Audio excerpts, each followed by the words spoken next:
अचिन्त्याव्यक्तरूपाय निर्गुणाय गुणात्मने समस्तजगदाधार मूर्तये ब्रह्मणे नमः।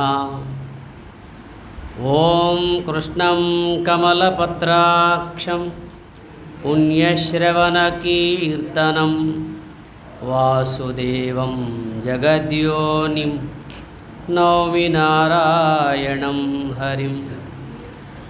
ॐ सदाशिवसमारम्भां शङ्कराचार्यमध्यमाम् अस्मदाचार्यपर्यन्तां वन्दे गुरुपरम्परां। कैवल्यामृतपानशिष्यविभवं स्वाराध्यपीठस्थितं श्रीयादाटि नरहरिशिष्यतिलकं वेदान्तविज्ञानदम् आत्मानात्मविवेकदत्तसुवचं श्रीलक्ष्मणार्योत्तमं पृथ्वीस्थानतुरीयमार्गगमनं चैतन्यमूर्तिं भजे। पृथ्वीस्थानतुरीयमार्गगमनं चैतन्यमूर्तिं भजे। సర్వాధిష్టానమైన పరమాత్మకు నమస్కరిస్తూ లోకోద్ధారకులైన మహాత్ములందరికీ వందనములర్పిస్తూ మీ అందరి హృదయాలలో ఉన్న ఆత్మస్వరూపానికి నమస్కరిస్తూ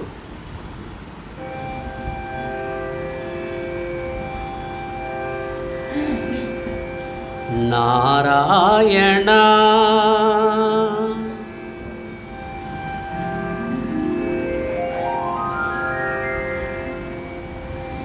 నారాయణ నీ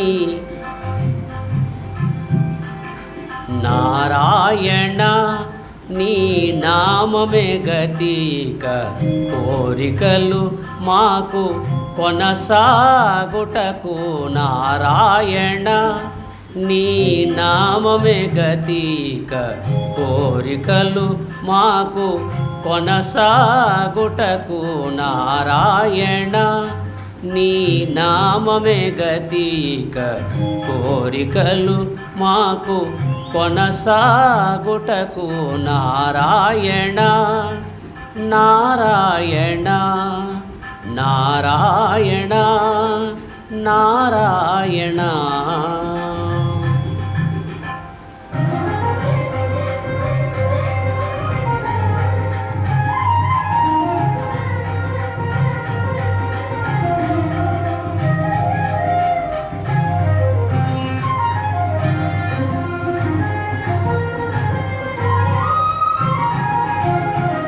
పై పై ముందట భవజలధి పై పై ముందట భవజలధి దాపు వెనక చింతా జలధి పై పై ముందట భవజలధి దాపు వెనక చింతా జలధి చాపలము నడుమ సంసార జలధి చాపలము నడుమ సంసార జలధి తేపయేదిక తెగనీదుటకు చాపలము నడుమ సంసార జలధి తేపయేదిక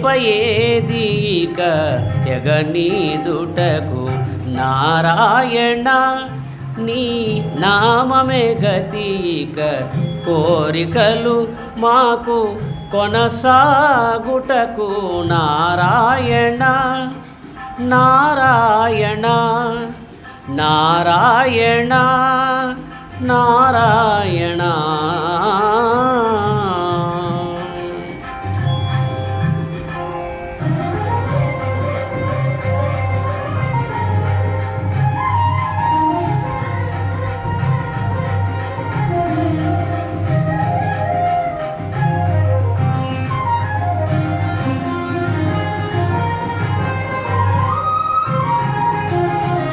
పండెను ఎడమ పాపపురాసి అండను కుడిని పుణ్యపురాసి పండెను ఎడమ పాపపురాసి అండను కుడిని పుణ్యపురాసి కొండను నడుమ త్రిగుణ రాశి కొండను నడుమ త్రిగుణ రాశి ఇది నిండకుడు చుటకు నిలుకడ ఏది కొండను నడుమ త్రిగుణ రాశి ఇది నిండకుడు చుటకు నిలుకడ ఏది నారాయణ నీ నామమే గతిక కోరికలు మాకు కొనసాగుటకు నారాయణ నారాయణ నారాయణ నారాయణ.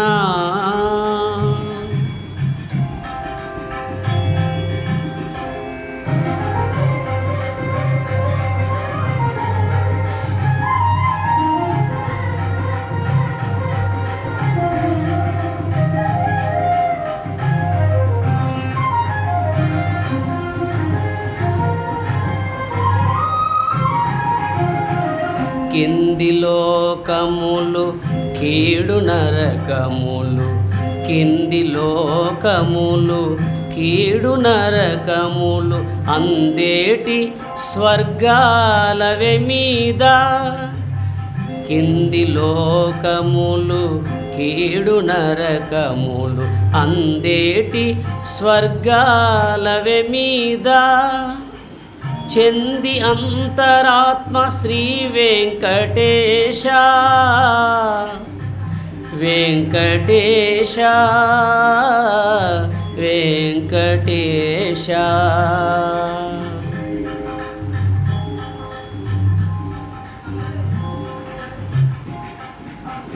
చెంది అంతరాత్మ శ్రీ వెంకటేశ నీ అందే పరమ పద మవల మరేది చెంది అంతరాత్మ శ్రీ వెంకటేశ నీ అందే పరమ పద మవల మరేది నారాయణ నీ నామమే గతిక కోరికలు మాకు కొనసాగుటకు నారాయణ నీ నామమే గతిక కోరికలు మాకు కొనసాగుటకు నారాయణ నారాయణ నారాయణ నారాయణ నారాయణ నారాయణ నారాయణ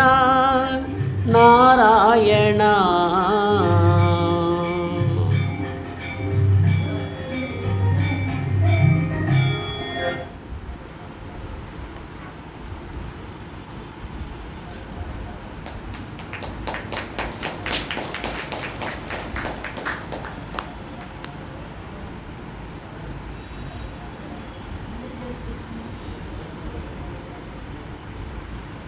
భాగవతము తెలిసి పలుకుట చిత్రంబు సూలికైన తమ్మి చూలికైన విబుధవరుల వలన విన్నంత కన్నంత తెలియవచ్చినంత తేటపరతు భాగవతము తెలిసి పలుకుట చిత్రంబు. దివ్యాత్మ స్వరూపులారా, వేదవాంగ్మయమన బట్టి శ్రీమద్ భాగవతాన్ని శ్రవణం చేస్తున్నాం. మధ్యలో ఉన్నాం, మన సప్తాహం మధ్యలో ఉన్నాం.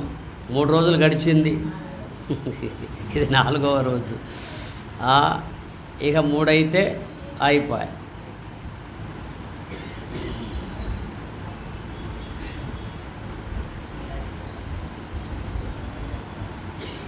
భాగవతము తెలిసి పలుకుట చిత్రము. అది భాగవతం తెలిసి పలకడం అంటే ఏదో పద్యాలు తెలిసి పలకడం కాదండి. భాగవతము ఎన్ని అక్షరాలు ఉన్నాయి? 5 అక్షరాలు ఉన్నాయి. ఈ 5 అక్షరాల యొక్క రహస్యం తెలిస్తే భాగవతం ఏం చెబుతుందో మనకు అర్థమవుతుంది. భాగవతము తెలిసి పలుకుట చిత్రము, శూలికైన తమ్మి చూలికైన. శూలి అంటే శివుడు, తమ్మి చూలి అంటే బ్రహ్మ. అర్థమైందా? తమ్మి చూలి అంటే బ్రహ్మ, శూలి అంటే శివుడు. అంటే ఆ భాగవతము అనే 5 అక్షరాలలో ఉన్న రహస్యం తెలిసి పలుకితే వాడు శివుడంతటి వాడు, వాడే బ్రహ్మంతటి వాడు. అందువల్ల భాగవతం తెలిసి పలుకుట అంటే ఏదో సీస పద్యాలు, తేట గీతలు, కంద పద్యాలు, ఈ ఉత్పలమాల, చంపకమాల, మత్తేభాలు, ఈ పద్యాలు తెలిసి పలకడం కాదు. నాకంటే బాగా పలికే వాళ్ళు ఉన్నారు లోకంలో కదా, ఇంకా మాధుర్యంగా పలికే వాళ్ళు ఉంటారు. అందువల్ల పలుకులు అనేవి స్పష్టత ఉన్నప్పుడే ఆ అక్షరానికి ఒక నిపుణత్వం వస్తుంది. మనం ఎన్నో చదువుతాం, ఆ చదివే వాటిలో ఉన్నటువంటి అక్షర నిపుణత్వం తెలియకపోతే అర్థమే మారిపోతుంది కదా. కరములు అంటే చేతులు అవుతాయి, గట్టిగా అంటే కరములు అంటే గాడిదలు అవుతాయి. కరములు ముకిలించి అంటే చేతులు ముకిలించి అని అర్థం. కరములు ముకిలించి అంటే గాడిదలు ముకిలించి అయిపోతాయి చిన్న పదంలోనే. ఇప్పుడు బా అనే పదం ఉంటుంది, బా అనే పదం ఉంటుంది. బాకు కింద గీత ఉంటుంది, బాకు ఏముండదు, మామూలుగా ఉంటుంది. అర్థమైందా? అందుకే ఈ స్వరములు అనేవి మనకు 5 5 25 ఉన్నాయి కదా. కాఖా గాఘాజ్ఞ, చాచా జాజాయిని, డాఠా డాఢాణ, తాథా దాథాన, బాఫా బాభా మా. కవర్గము, చవర్గము, కవర్గము, చవర్గము, టవర్గము, తవర్గము, పవర్గము. ఇప్పుడు కవర్గము పలికేటప్పుడు గొంతుకాడ పలుకాల, కాఖా గాఘాజ్ఞ కదా. చాచా జాజా ఇని కొంచెం కిందికి రావాలి, దవడల్లో పలకాల. టాటా డాడా అణ ఇంకా కొంచెం బయట పలుకుతాం కదా. తాథా దాథా నా ఇంకొంచెం బయటకు వస్తాం. పాపా బాబా మా పెదవులైనా పలకాలి. ఇవి విద్యాభ్యాసం చేసే సమయంలో గురువులు చెబుతారు. మేము విద్యాభ్యాసం చేసే సమయంలో నాయన ఏ అక్షరం ఎక్కడ పలకాలో అక్కడ పలికితేనే దానికి ప్రాణం పోసిన వాళ్ళం అవుతాం, అలా పలకకపోతే దాన్ని ప్రాణం తీసిన వాళ్ళం అవుతామని గురువులు చెప్పేవాడు.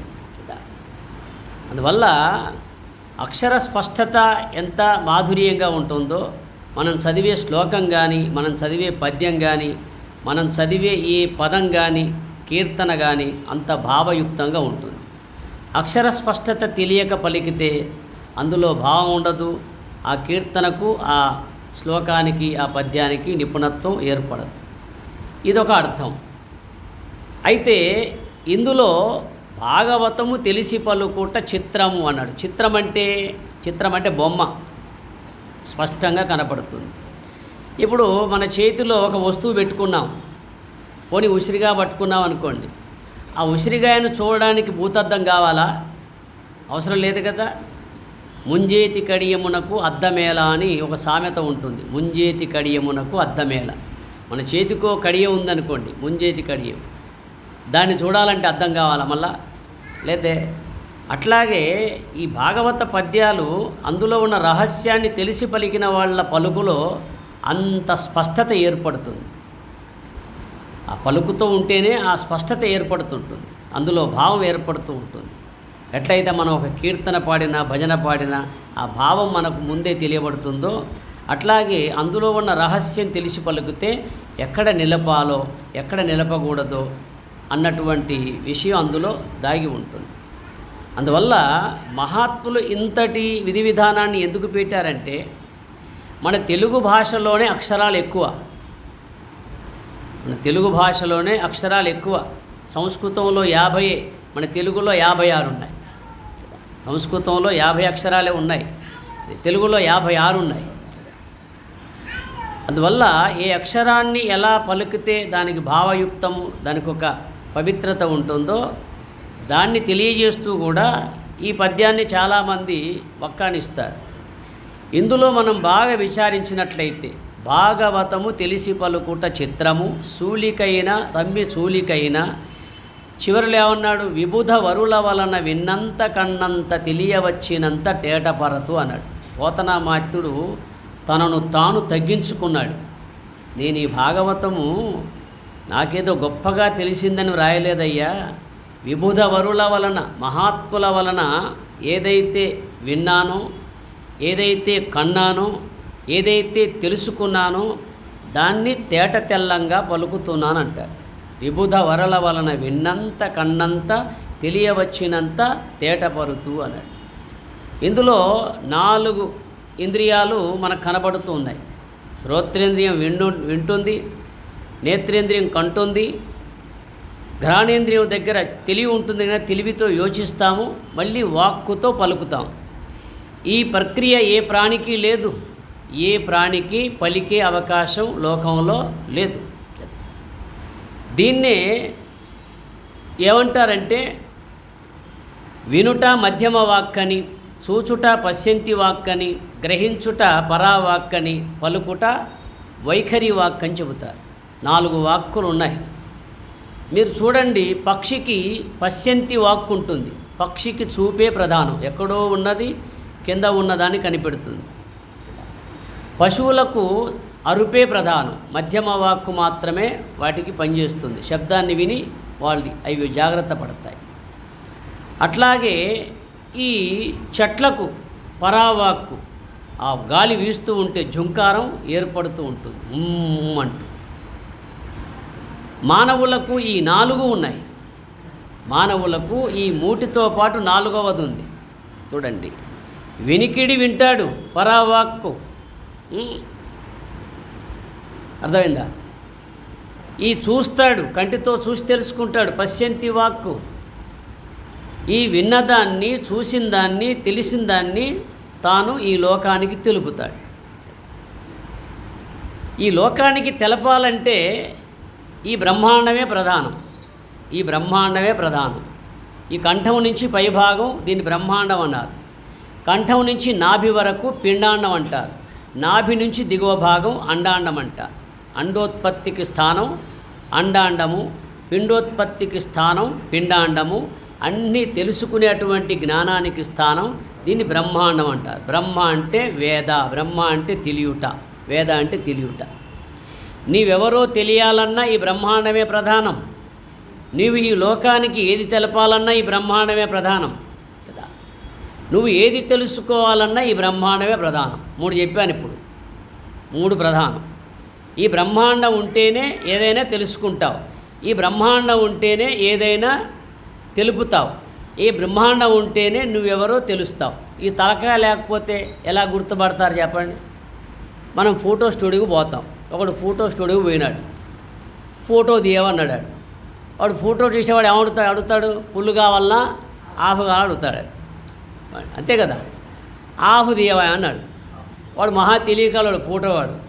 వీడు మళ్ళీ రావాలనుకున్నాడు. వాడు పై భాగం విడిచి కింది భాగం ఫోటో తీశాడు. పై భాగం వదిలిపెట్టాడు, కింది భాగం మాత్రమే తీశాడు. వీడు ఫోటో ఏమని పోయినాడు, ఎవడు తీయించుకున్నవాడు వాడు ఇచ్చాడు. ఏమయ్యా సగం తీయవంటే పైన తీయాలి కానీ కింద తీస్తావా అంటే, నువ్వు చెప్పాలి కదా ఎక్కడ తీయాలో. మరి పైన తీయవా అంటే మరి ఇంకా 50 అయితే అన్నాడు. సరేనా 50 పోతేవే కానీ పైన తీ ముందు అంటే మన శరీరంలో ఏ భాగం ఫోటోలో పడకపోయినా ఈ పై భాగం పడితే ఇంట్లో పెట్టుకుంటాం, ఈ పై భాగం పడకపోతే ఇంట్లో పెట్టుకోం. కారణం ఈ పై భాగమే నీవు గుర్తు, నీవెవరనేది గుర్తు. ఈ బ్రహ్మాండమే నీవెవరో తెలిసేది. ఈ బ్రహ్మాండములోనే నీవేదైనా ఈ లోకంలో తెలుసుకునేది. ఈ బ్రహ్మాండములోనే నువ్వు ఈ లోకానికి ఏదైనా తెలిపేది. ఈ బ్రహ్మాండం లేకపోతే ఈ పిండాండము అండాండము ఉన్నా ఏ ప్రయోజనం లేదు. అది అందుకే ఈ అండాండ పిండాండ బ్రహ్మాండము అనే పదాలు మనకు ఉపనిషత్తుల్లోనే చెప్పాడు. అది ఊర్ధ్వం బ్రహ్మాండమేవచ అన్నాడు. కంఠా తదస్తు పిండాండం ఊర్ధ్వం బ్రహ్మాండమేవ చ బ్రహ్మాండే మధ్యమస్థానే ఆత్మానాం సువిచింతయత్ అంటాడు. ఊర్ధ్వం బ్రహ్మాండమేవ చ. అది అంటే ఈ కంఠమునకు దిగువ భాగం పిండాండం అంటాడు, ఈ కంఠమునకు పైభాగం బ్రహ్మాండం అంటాడు. ఈ బ్రహ్మాండంలో మధ్యలో ఉన్న స్థానం అంటే ఘ్రాణేంద్రియమే. ముఖానికి ఏదందం అండి? ముఖానికి ఏదందం? ముక్కే అందం. అది ముక్కు చక్కగా ఉంటే ముఖం బాగా ఉంటుంది. అది ముక్కు సతికినట్టుంటే బాగుంటుంది కదా. అట్లాగే ఈ ముక్కులో ఇంకొకటి ఉంది. ఈ ముక్కులో ఇంకొకటి ఉంది. ఏమిటది? ప్రాణం ఉంది. ప్రాణం ఒకటి ఉంది. చూడండి, ఈ ప్రాణము దీన్ని పవిత్రంగా ఉంచుతుంది. ముక్కు చేసే పని మనకు అర్థం కావాలి. ముందు ముక్కు ఎంత గొప్ప పని చేస్తుందో మనకు అర్థం కావాలా. ఉచ్ఛ్వాస నిశ్వాస రూపంలో ప్రాణవాయువుని తీసుకొని వదలడము, దేహాన్ని సంరక్షించడం లాంటిది చేస్తుందంటే ఈ హంస ఒక్కటే. అర్థమైందా? ఈ హంస సంచారం జరుగుతూ ఉంది. అందుకే మహాత్ములు ఏమన్నారంటే, అయ్యా ఈ ముక్కులోని గాలే ముక్తికి త్రోవ అని చెప్పారు. చెవుల యందు బుట్టు రవమె ఆకాశంబు కనుల యందు గలుగు కలల జ్వాల ముక్కులోన గాలి ముక్తికి త్రోవరా విశ్వదాభిరామ వినురవీమ. చెవుల యందు బుట్టు రవమె ఆకాశంబు కనుల యందు గలుగు కలల జ్వాల ముక్కులోన గాలి ముక్తికి త్రోవరా విశ్వదాభిరామ వినురవీమ. అది చెప్పాం కదా నిన్న. ముక్కెర చేసిన వాణ్ణి పొగుడుతున్నాం, కానీ ముక్కును చేసిన వాణ్ణి, ఆ ముక్కులో ప్రాణం పెట్టిన వాణ్ణి ఎప్పుడన్నా ఆలోచిస్తున్నావా? లేదే. ఆభరణాలు చేసిన వాణ్ణి ఎంతగానో పొగుడుతున్నాం, అవయవాలు నియమించిన వాణ్ణి పొగడం. ఆభరణాలు చేసేవాడు జీవుడు, అవయవాలు నిర్మించినవాడు దేవుడు. దేవుని యొక్క నిర్మాణం ఎంత గొప్పదో మనం అర్థం చేసుకోవాలి. అది అందుకోసం మనం ధ్యానం చేస్తున్నప్పుడు ఈ చెవిలో ఏ సంకల్పం పడినా ఏమొస్తుంది చెప్పండి? ఈ చెవి మనం కళ్ళు మూసుకొనే ఉన్నాం. చెవిలో ఏదైనా శబ్దం పడినా లేదన్నా సంకల్పం వచ్చినా కనుల యందు కలుగు కలల జ్వాల అన్నాడు. చెవుల యందు బుట్టు రవమె ఆకాశంబు. ఆకాశానికి గుణము శబ్దము. శబ్దాన్ని గ్రహించేది ఏది? చెవి. దీని పని ఇంకేది చేయదు. ముక్కు చేసే పని చెవి చేయదు, చెవి చేసే పని ముక్కు చేయదు, కన్ను చేసే పని నోరు చేయదు, నోరు చేసే పని కన్ను చేయదు. దేని పని దానికే ఉంటుంది. అర్థమైందా? ఇవి పంచభూత స్థానాలు. ఈ బ్రహ్మాండమునందు పంచభూత స్థానాలు ఉన్నాయి. శ్రోత్రం ఆకాశే వాయోత్వక్ అగ్నిచక్షు అప్సు జిహ్వా పృథ్వ్యాం ఘ్రాణమితి. శారీరకోపనిషత్తు చెబుతుంది ఈ మాట. శ్రోత్రం ఆకాశే వాయోత్వక్ అగ్నిచక్షు అప్సు జిహ్వా పృథివ్యాం ఘ్రాణమితి. ఈ శ్రోత్రేంద్రియాన్ని ఆకాశం ఎందుకన్నారు? ఆకాశానికి గుణము శబ్దము, శబ్దాన్ని గ్రహించేది చెవి, శ్రోత్రేంద్రియం. వాయోత్వక్, వాయువు అంటే త్వగింద్రియం అన్నాడు. త్వగింద్రియం అంటే చర్మేంద్రియం. చర్మేంద్రియం ఏం చేస్తుంది? స్పర్శను గ్రహిస్తుంది. వాయువుకు గుణము స్పర్శ. స్పర్శను తెలుసుకునేది ఏది? చర్మేంద్రియం, త్వచ. అగ్నిచక్షు, అగ్నిని కన్నుతో పోలుస్తాడు. అగ్నిచక్షు అంటే అగ్నికి గుణము రూపము. రూపాన్ని గ్రహించేది ఏది మనలో? కన్ను మాత్రమే. అట్లాగే అప్సు జిహ్వా, అప్ అంటే నీరు, అప్ అంటే నీరు, నీరు. నీటికి గుణము రుచి. అది ఉప్పుగా ఉందా, తీయగా ఉందా అన్నటువంటి రుచిని గ్రహించేది నాలుక. అట్లాగే పృథివ్యాం ఘ్రాణమితి. పృథివీ అంటే ఘ్రాణేంద్రియం. భూమికి గుణము గంధము. పృథివీ అంటే భూమి, భూమికి గుణము గంధము. గంధాన్ని గ్రహించేది ఏది? ఘ్రాణేంద్రియము. అందువల్ల శ్రోత్రము ఆకాశము, వాయువు త్వక్, అగ్ని చక్షు, అప్సు జిహ్వ, పృథివ్యాం ఘ్రాణమితి. దీనికి తోడుగా ఇంకా 3 ఉన్నాయి మనలో. మనస్సు, బుద్ధి, అహంకారం. ఇదే నా మాయ అని చెప్పాడు పరమాత్మ. భూమిరాపో అనలో వాయు కమ్మనో బుద్ధిరేవచ అహంకారమితీయం మే భిన్న ప్రకృతి అష్టదా. అది ప్రతి మానవుడు ఈ మాయలోనే ఉన్నాడు. ప్రతి ఒక్క మానవుడు ఈ మాయలోనే ఉన్నాడు. ప్రతి ఒక్క జీవుడు జ్ఞానేంద్రియాలతో శబ్దస్పర్శ రూప రస గ్రంథాలు గ్రహిస్తూ, మనస్సుతో సంకల్పిస్తూ, బుద్ధి చేత నిశ్చయిస్తూ, అహంకారం చేత అభిమానిస్తూ, ఇదే పరమావధిగా భావిస్తూ పవిత్రమైన మానవ జన్మను ఉదరపోషణార్థమే వినియోగించుకుంటున్నాడు. అంటే ప్రతి ఒక్క మానవుడు ఈ మాయలోనే ఉన్నాడు. ఈ మాయను దాటలేకపోతున్నాడు. అందుకే మమ మాయ దురత్యయ అన్నాడు. మరో చోట ఏమన్నాడు? మామేవ ఏ ప్రపద్యంతే మాయామేతాం తే తరంతితే అన్నాడు. నన్ను ఆశ్రయించిన వాడు మాత్రం నా మాయను దాటగలడన్నాడు కదా. తే అంటే వాడు, ఎవడైతే నన్ను ఆశ్రయిస్తాడో వాడు నా మాయను దాటగలడు, మిగతా వాళ్ళు ఎవరు నా మాయను దాటలేరు అన్నాడు. అది ఎట్లా అంటే మీకు విషయం చెప్తాను. బెస్తవాడు చేపలు పడతాడు. చేపలు పట్టేటప్పుడు వాడి కాళ్ళ దగ్గరికి పోయినటువంటి చేప వలలో పడదు. బెస్తవాడి కాళ్ళ దగ్గరికి పోయిన చేపలు వలలో పడవు. వీడి కాళ్ళ దగ్గరికి నేను పోతానని పక్కకు పోయానుకో వలలో పడతాయి. అంతే కదా. అట్లాగే జీవులందరూ మాయా వలయంలో ఉన్నారు. ఇప్పుడు పరమాత్మ సృష్టించిన మాయా వలయంలో ఉన్నారు కదా. ఈ మాయా వలయం నుంచి తప్పుకోవాలంటే పరమాత్మను ఆశ్రయించాలి. పరమాత్మ పాదాలను ఆశ్రయించగలగాల. తత్వం పదాలను ఆశ్రయించగలగాల. ఆ తత్వం పదాలను ఆశ్రయించడం అనేదే ఈ సోహంభావ ధ్యాన మార్గం అనేది మహాత్ములు చెబుతారు. అందువల్ల ఈ ఉచ్ఛ్వాస నిశ్వాస రూపంలో ఉన్నటువంటి ఈ పదములు పట్టుకున్నవాడు ఆ మోక్షధామాన్ని చేరుకుంటాడు. అయితే ఈ పదములు పట్టుకోగానే మనకు ఈ సంకల్పాలు, వికల్పాలు, నిశ్చయ వృత్తులు, అహంకార వృత్తులు, చిత్త వృత్తులు ఇవన్నీ వచ్చి పడతాయి పాడై. అంతకుముందు తలబద్దలు కొట్టుకున్న జ్ఞప్తిరాని విషయాలు ఆ ధ్యానంలో కూర్చున్నప్పుడే వచ్చి పడతాయి. నిజమా కాదా? ఇది గురుపుత్రులకు సులభంగా అర్థమైంది. ఎందుకు వచ్చి పడతాయి? వీడు అన్ని పట్టుకుంటాడా నన్ను పట్టుకుంటాడా అనే పరీక్ష పెడతాడు. వీడు అన్ని పట్టుకుంటే అన్నిట్లో కొట్టుకుపోతాడు. శబ్ద స్పర్శ రూప రస గంధ ఈ పంచ విషయాలు కొట్టుకుపోతాడు. ఈ పంచ విషయాల వంక పోనివాడు నన్ను పట్టుకున్నాడు అనుకో నాలో ఐక్యమవుతాడు. అది అందువల్ల పొంకమైన మనసు పోనీక సర్వేషు వంక నిలుపువాడే వంశపరుడు వంక నిలుపకున్న వచ్చునా పదవులు విశ్వదాభిరామ వినురవీమ. పొంకమైన మనసు పోనీక, ఎటు పోనీక?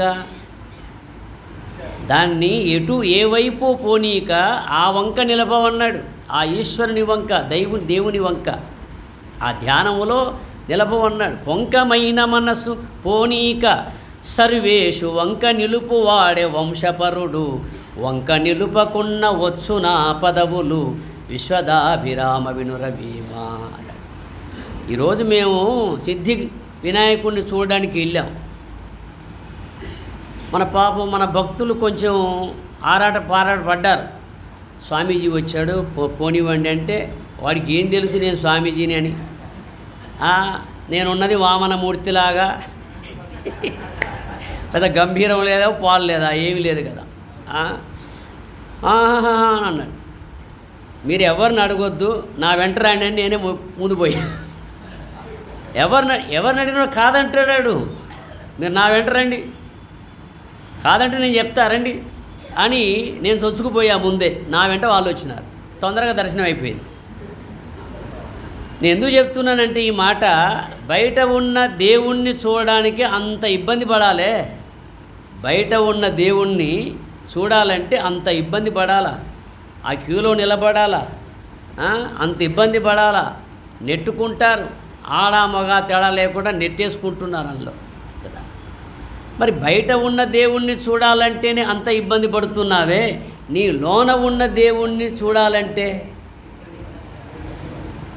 నీ లోన ఉన్న దేవుణ్ణి చూడాలంటే ఏ పని చేయని అవసరం లేదా? జ్ఞానేంద్రియాలను నియమించాలా, కర్మేంద్రియాలు నియమించాలా, మనస్సును నియమించాలా, బుద్ధిని నియమించాలా, అహంకారాన్ని నియమించాలా, చిత్తమును ఏ వైపు పోనీయకుండా అందులో ఉన్న వృత్తులన్నీ తీసేయగలగాల. ఏ మాత్రం చేయకపోతే నీకు దైవ దర్శనం ఎలా కలుగుతుంది చెప్పండి? మన వాళ్ళు అంటారు ఆ దేవుడు బాగా దర్శనం ఇచ్చాడంటాడు. ఏ దేవుడు? మనం నియమించుకున్న దేవుడు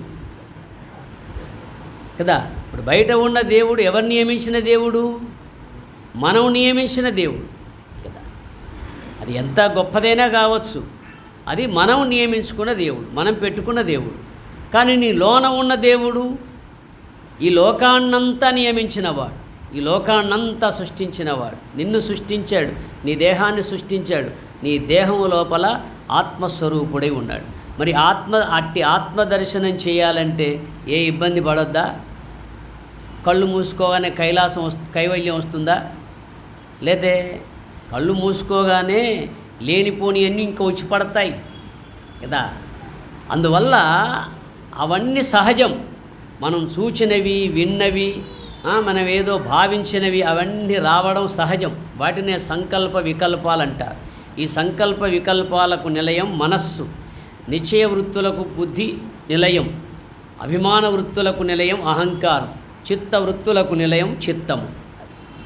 అందుకోసం భగవంతుడు నా మాయను దాటలేరు, కానీ నన్ను ఆశ్రయించిన వాడు మాత్రం దాటగలడు అన్నాడు. నన్ను ఆశ్రయించడం అంటే మహాత్ములు మనకొక మార్గం చెబుతారు, ఉపదేశ మార్గం. ఆ గురుఖీలు ధ్యాన మార్గం. ఆ గురుఖీలు నందు, ఆ ధ్యానము నందు ఉంటే మనం ఇవి దాటగలం. ఈ జ్ఞానేంద్రియాలు దాటగలం, మనోవృత్తులు జయించగలం, బుద్ధి వృత్తులు జయించగలం, అహంకార వృత్తులు జయించగలం. అప్పుడు నీ చిత్తము ఆ చిత్స్వరూపం మీద నిలిచే అవకాశం ఉంటుంది. ఈ మాత్రం చేయకపోతే మనం ఇన్ని ఉపన్యాసాలు విన్నదెందుకు, ఇన్ని సద్గ్రంథాలు చదివిందెందుకు చెప్పండి? ఎంతమంది మహాత్ములను ఆహ్వానించి సేవించిందెందుకు? ఈ సేవకు ఫలితం నీలో ఉన్న దేవుణ్ణి దర్శించడమే నిజమైన మార్గము. దేవుడు ఎక్కడో లేడు, నీలో ఉన్నాడు. నీలో ఉన్నదే అంతటా ఉంది, నీలో ఉన్నదే అన్ని జీవులలో ఉంది, నీలో ఉన్నదే అంతటికి ఆధారమై, బ్రహ్మమై, చైతన్యమై, ఆత్మస్వరూపమై అంతటా నిండి నిమిడీకృతమై ఉన్నది. అట్టి భగవత్స్వరూపాన్ని దర్శించాలంటే మనం చేయవలసిన పని ఇది.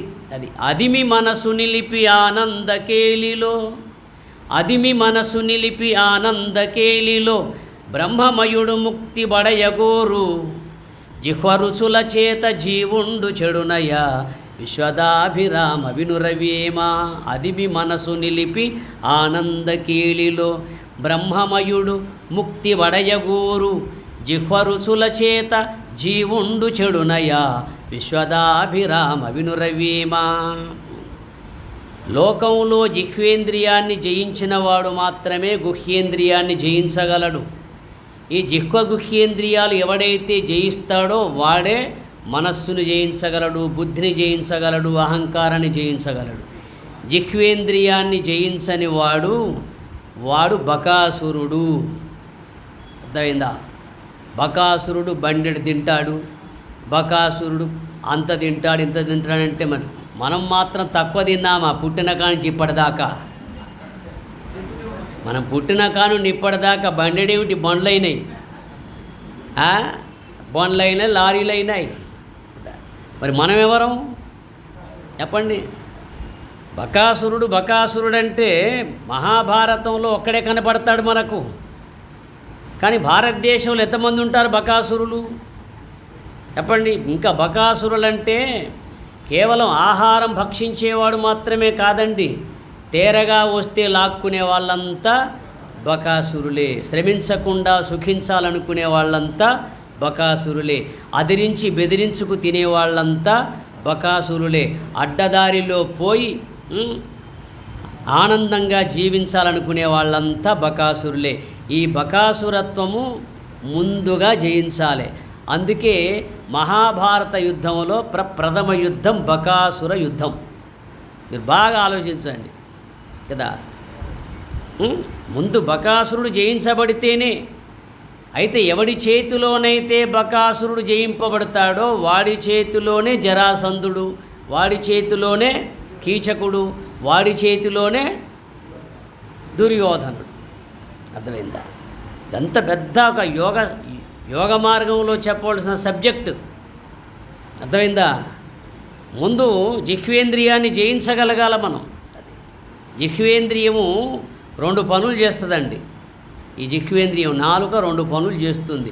పదార్థములు లోనికి పడవేస్తుంది, పదములు బయటికి పడవేస్తుంది. అంతే కదా? పదార్థాలు లోనికి పడవేస్తుంది. పాపం అమ్మగారుల శ్రమ అంతా ఈ 3 అంగుళాల నాలుకే. ఎంత శ్రమపడి చేస్తారు వాళ్ళు. అదేసి ఇదేసి ఇలా వండాలి అలా వండాలి. ఓ ముందు తమ హృదయంలో వండుతారు ఆ వంటలన్నీ, ఆ తర్వాత పాత్రల్లో వండుతారు. అంతే కదా? అమ్మగారు ముందు ఎక్కడ వండుతుంది వంట? ఇలా వండాలా అలా వండాలని ముందు మనస్సులో తమ హృదయంలో వండుతుంది, ఆ తర్వాత రుచిగా వండుతుంది.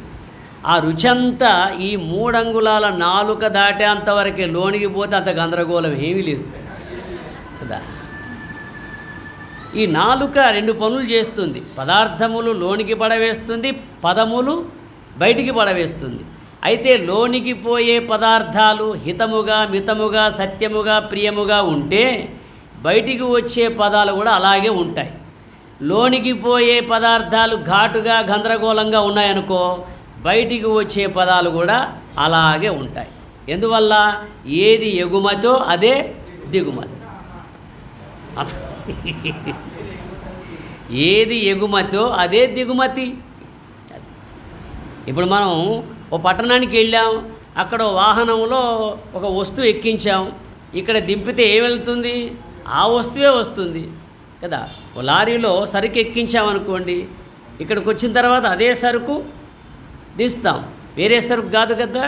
అట్లాగే మానవుడు ఏదైతే చూస్తాడో అది చేస్తాడు, ఏదైతే వింటాడో అదే అంటాడు కదా. అందుకే చెడు వినకు, చెడు చూడకు, చెడు అనకు అని ఎందుకు చెప్పారు మహాత్ములు?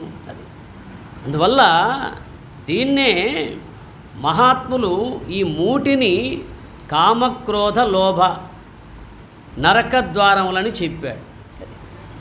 ఇవి నరకద్వారాలట. మానవులకు గల నరకద్వారం ఎక్కడో లేదు. నరకం అంటే ఎక్కడో అనుకుంటాం మనం. త్రివిధం నరకస్యేదం ద్వారం నాశనమాత్మనః కామక్రోధ తథా లోభ తస్మాదే తత్రయం త్యజేత్. 16వ అధ్యాయం. త్రివిధం నరకస్యేదం ద్వారం నాశనమాత్మనః. అది ఈ 3 ద్వారాలట జీవుణ్ణి, ఆత్మనః నాశనః అంటే మానవుణ్ణి జీవుణ్ణి నశింపజేస్తున్నాయి, నరకద్వారంలో పడవేస్తున్నాయి. కామ క్రోధ లోభ. కామానికి స్థానం శ్రోత్రేంద్రియం. కామం అంటే కోరిక. కోరిక అనేది ఎలా ఉంటుందంటే ఆకాశంలో ఎన్ని వేసినా నిండదో అట్లాగే మానవుడు ఎన్ని అనుభవించినా చాలా అనడు. అది ఎప్పుడైతే ఈ కోరిక తీరదో వాడికి వచ్చేది కోపమే. వాడికి వచ్చేది కోపమా? శాంతంగా ఉంటాడా? తాను ఆశించింది నెరవేరకపోతే వచ్చేది కోపమే కదా. అందుకే కామానికి చెప్పారు శ్రోత్రేంద్రియం, క్రోధానికి చెప్పారు జిహ్వేంద్రియం కదా. ఇక్కడనే కదా కోపంగా మాట్లాడేది. లోభానికి చెప్పారు ఈ దృశ్యం. అది అందమైనది చూస్తే నాకు కావాలంటాడు కదా. అందమైన వస్తువు కనపడితే నాకు కావాలంటాడు. అందువల్ల బకాసురునికి స్థానం జిహ్వేంద్రియం, జరాసంధునికి స్థానం శ్రోత్రేంద్రియం, కీచకునికి స్థానం నేత్రేంద్రియం. అది నర్తనశాల. కీచకుడు ఎక్కడుంటాడు? నర్తనశాల. నర్తనశాల అంటే ఎక్కడుంది? చెప్పాను కదా. ఇప్పుడు కళ్ళు మూసుకోగానే అన్నీ వచ్చి పడతాయి, అన్ని కళ్ళ ముందు వచ్చి పడతాయి. అదే నర్తనశాల అంటే.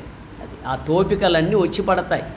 ఎక్కడో అమెరికాలో ఉన్న మనవడు గుర్తుకొస్తాడు, ఎక్కడో ఉన్న మనవరాలు గుర్తుకొస్తుంది, ఎక్కడో ఉన్న బంధువులు స్నేహితులు గుర్తుకొస్తారు. కళ్ళు మూసుకొనే ఉంటాం కదా. కానీ చూసేవాళ్లకు ధ్యానం చేస్తున్నట్టుగా ఉంటాం, కానీ లోన ఏం చేస్తున్నాం ఎవరికెరక? మనకెరక వాళ్ళకెరక? మరి అందుకే 6వ అధ్యాయంలో ఒక మాట అన్నాడు కదా, కర్మేంద్రియాన్ని సంయమ్య యాస్తా మనసా స్మరన్ ఇంద్రియార్థాన్ విమూఢాత్మ మిథ్యాచార సముచ్యతే. కేవలం కర్మేంద్రియాలు మాత్రమే నిగ్రహించి లోన విషయ ధ్యానం చేసేవాడు వాడు మిథ్యాచారుడు, అంటే కపటాచారుడు. అది వాడు నిజమైన భక్తుడు, నిజమైన శిష్యుడు కాదు అన్నాడు. అంటే ఈ మాటలన్నీ భగవంతుడు హెచ్చరించాడు, మనల్ని సాధకులను హెచ్చరిస్తూ చెబుతున్నాడు. అది జాగరూకులై ఉండండి అని. ఈ విధంగా ఈ చిన్న చిన్న మాటల్లోనే ఇంత గొప్ప గొప్ప పదజాల ఇమిడ్చారు మహాత్ములు కదా.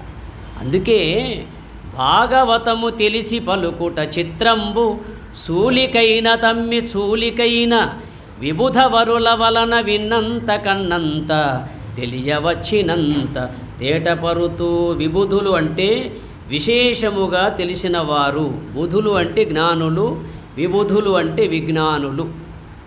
వి అనే ఉపసర్గ, ఈ ఉపసర్గలు ఎక్కడైతే పడతాయో ఆ పదం ఇంకా గొప్పగా అయిపోతుందండి.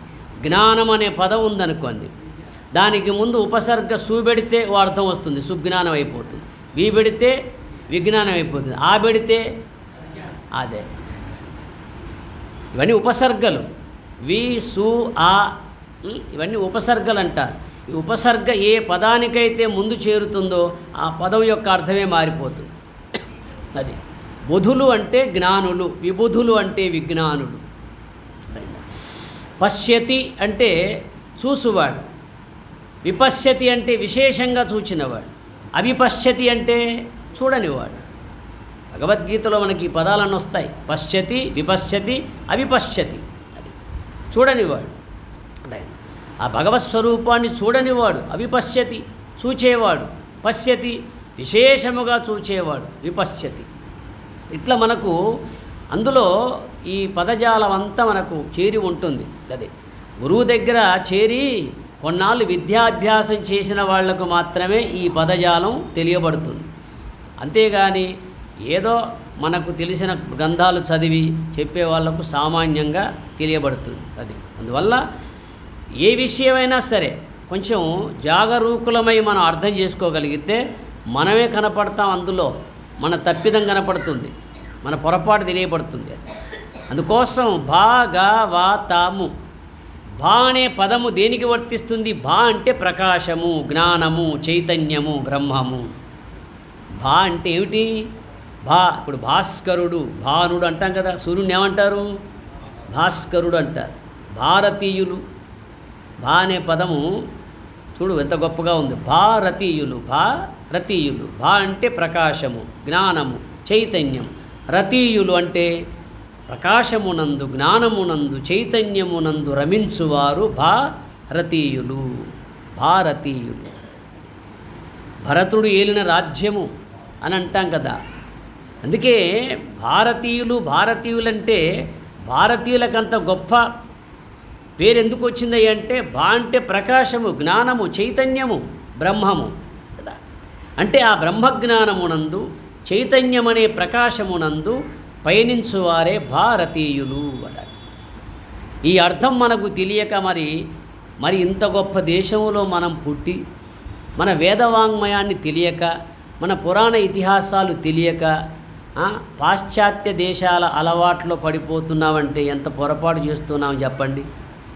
ఎంత పొరపాటు చేస్తున్నాం? చాలా పొరపాటు చేస్తున్నాం. మన భారతీయ సంస్కృతి అనబడే కొమ్మ మీద కూర్చొని మన కొమ్మను మనమే నరుక్కుంటున్నాం. ఇది మనకు అర్థం కావట్లా. ఒకడాట పూర్వకాలం అడవిలో కట్టెలో పోయాడు, వాడు చెట్టు ఎక్కాడు, కొమ్మ కొడుతున్నాడు. అయితే వాడి తెలివి ఎట్లా ఉందంటే కొస గూకొని మొదలు కొడుతున్నాడు, కొమ్మ చివర గూకొని మొదలు కొడుతున్నాడు. ఎందుకు కొడుతున్నాడు? తొందరగా ఇరగాలని కొడుతున్నాడు. ఆ గగన వీధుల్లో అమ్మగారు అయ్యగారు పోతున్నారు. పార్వతీ పరమేశ్వరుడు గగన వీధుల్లో పయనిస్తూ ఉంటే అమ్మగారి దృష్టి పడింది. పాపం దృష్టి పడి, స్వామి ఆ పిల్లవాడు వాడు కొస గూకొని మొదలు కొడుతున్నాడు, వాని బుద్ధి అటు మార్చు అంటుంది, వాని బుద్ధి అటు తిప్పు అంటుంది, వాడి బుద్ధి అటు కూర్చేనట్టుగా తిప్పు అంటుంది. దేవి నీకు తెలియదు, ఈ కలియుగ మానవుల యొక్క బుద్ధి వాడికి తెలుసు, ఆ కొమ్మ ఇరుగుతుందని తెలుసు. అయితే వాడేమనుకుంటున్నాడు, ఇది ఇరిగే లోపు నేను ఎగిరి పట్టుకోలేకపోతానని కొడుతున్నాడు, కొట్టని అంటాడు. ఇది ఇరిగిపోయే లోపు నేను ఎగిరి పట్టుకుంటాననే ధైర్యంతో కొడుతున్నాడు వాడు. కొట్టనీలే దేవి అంటాడు.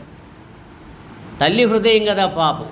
ఆ తల్లి హృదయం పాపం బాగా ఆవేదన పడి, స్వామి ఏదో పోనీలే, వాడి తెలియక చేస్తున్నాడు, వాని బుద్ధిని అటు మార్చు అంటుంది. ఆమె బాధ కేగలేక పరమశివుడు ఒక మాట అంటాడు, సరే దేవి, వాడు కొమ్మ కొట్టి ఇరిగి కింద పడతాడు కదా, అమ్మ అంటే నువ్వు పోయి కాపాడు, అయ్యా అంటే నేను పోయి కాపాడతా. కొట్టి కింద పడతాడుగా ఎట్లాగూ, ఒకవేళ అమ్మ అన్నాడు అనుకో, నువ్వు పోయి కాపాడు, నీకు ఆ శక్తి ఉంది కదా, అయ్యా అన్నాడు అనుకో, నేను పోయి కాపాడతా. అట్లా వాడు కొట్టాడు కింద పడ్డాడు. వాడు అమ్మ అనలా అయ్యా అనలా, సత్యాన్రో అన్నాడు. వాడు అమ్మ అనలా అయ్యా అనలా, సత్యాన్రో అన్నాడు, చచ్చిపోయాడు. ఏమిటిది? యద్భావం తద్భవతి. అది మతి ఎంతో గతి అంతా అని చెప్పారు. అందువల్ల మన సంస్కృతి సాంప్రదాయం అనేది అంత గొప్పది కదా. అందుకే వివేకానంద అంటాడు తన భాష్యంలో, భారతదేశాన్ని ఒక మహావృక్షానిగా పోలుస్తూ, ఈ వృక్షానికి సోమరితనం అనే చీడపురుగు పట్టింది, ఆ సోమరితనం అనే చీడపురుగును చంపగలిగితే భారతదేశం అనే మహావృక్షం సుభిక్షంగా ఉంటుందని చెప్పాడు. చూడండి ఆయన భాష, ఆ పదాలు చూడండి. భారతదేశం అనే ఈ దేశాన్ని ఒక మహావృక్షంగా పోల్చి, ఈ భారతదేశం అనే వృక్షానికట సోమరితనం అనే చీడపురుగు పట్టిందట. అంతే కదా. ఇప్పుడు సోమరితనం ఎంత పెరుగుతుంది చెప్పండి. సోమరితనం ఎంత డేంజర్ తెలుసా? చాలా డేంజర్ అండి. ఒక చోట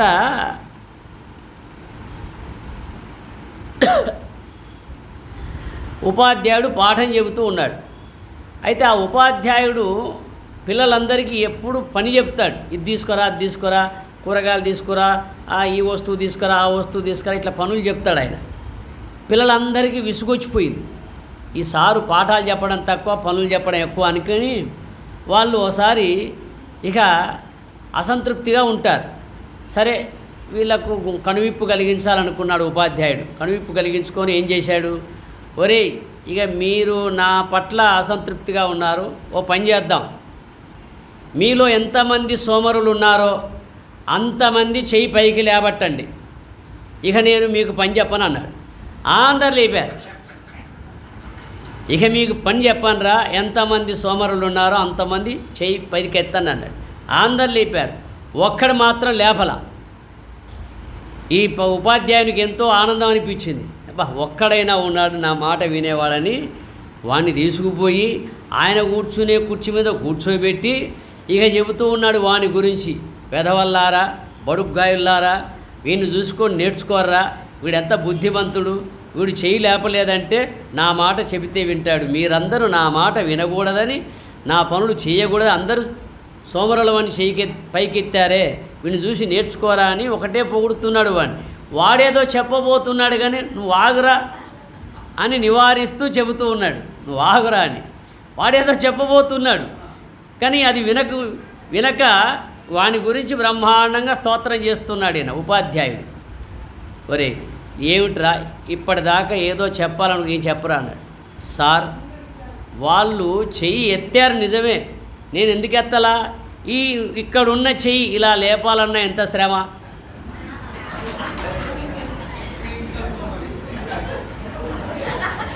అంటే చెయ్యి లేపాలన్నా ఎంత శ్రమ, అసలు కింద ఉన్న చెయ్యి పైకి లేపాలన్నా శ్రమే కదా సార్, అందుకే నేను లేపలేదన్నాడు. ఈయనేమనుకున్నాడు, ఒక్కడైనా నాకు శిష్యుడిగా ఉన్నాడు అనుకున్నాడు.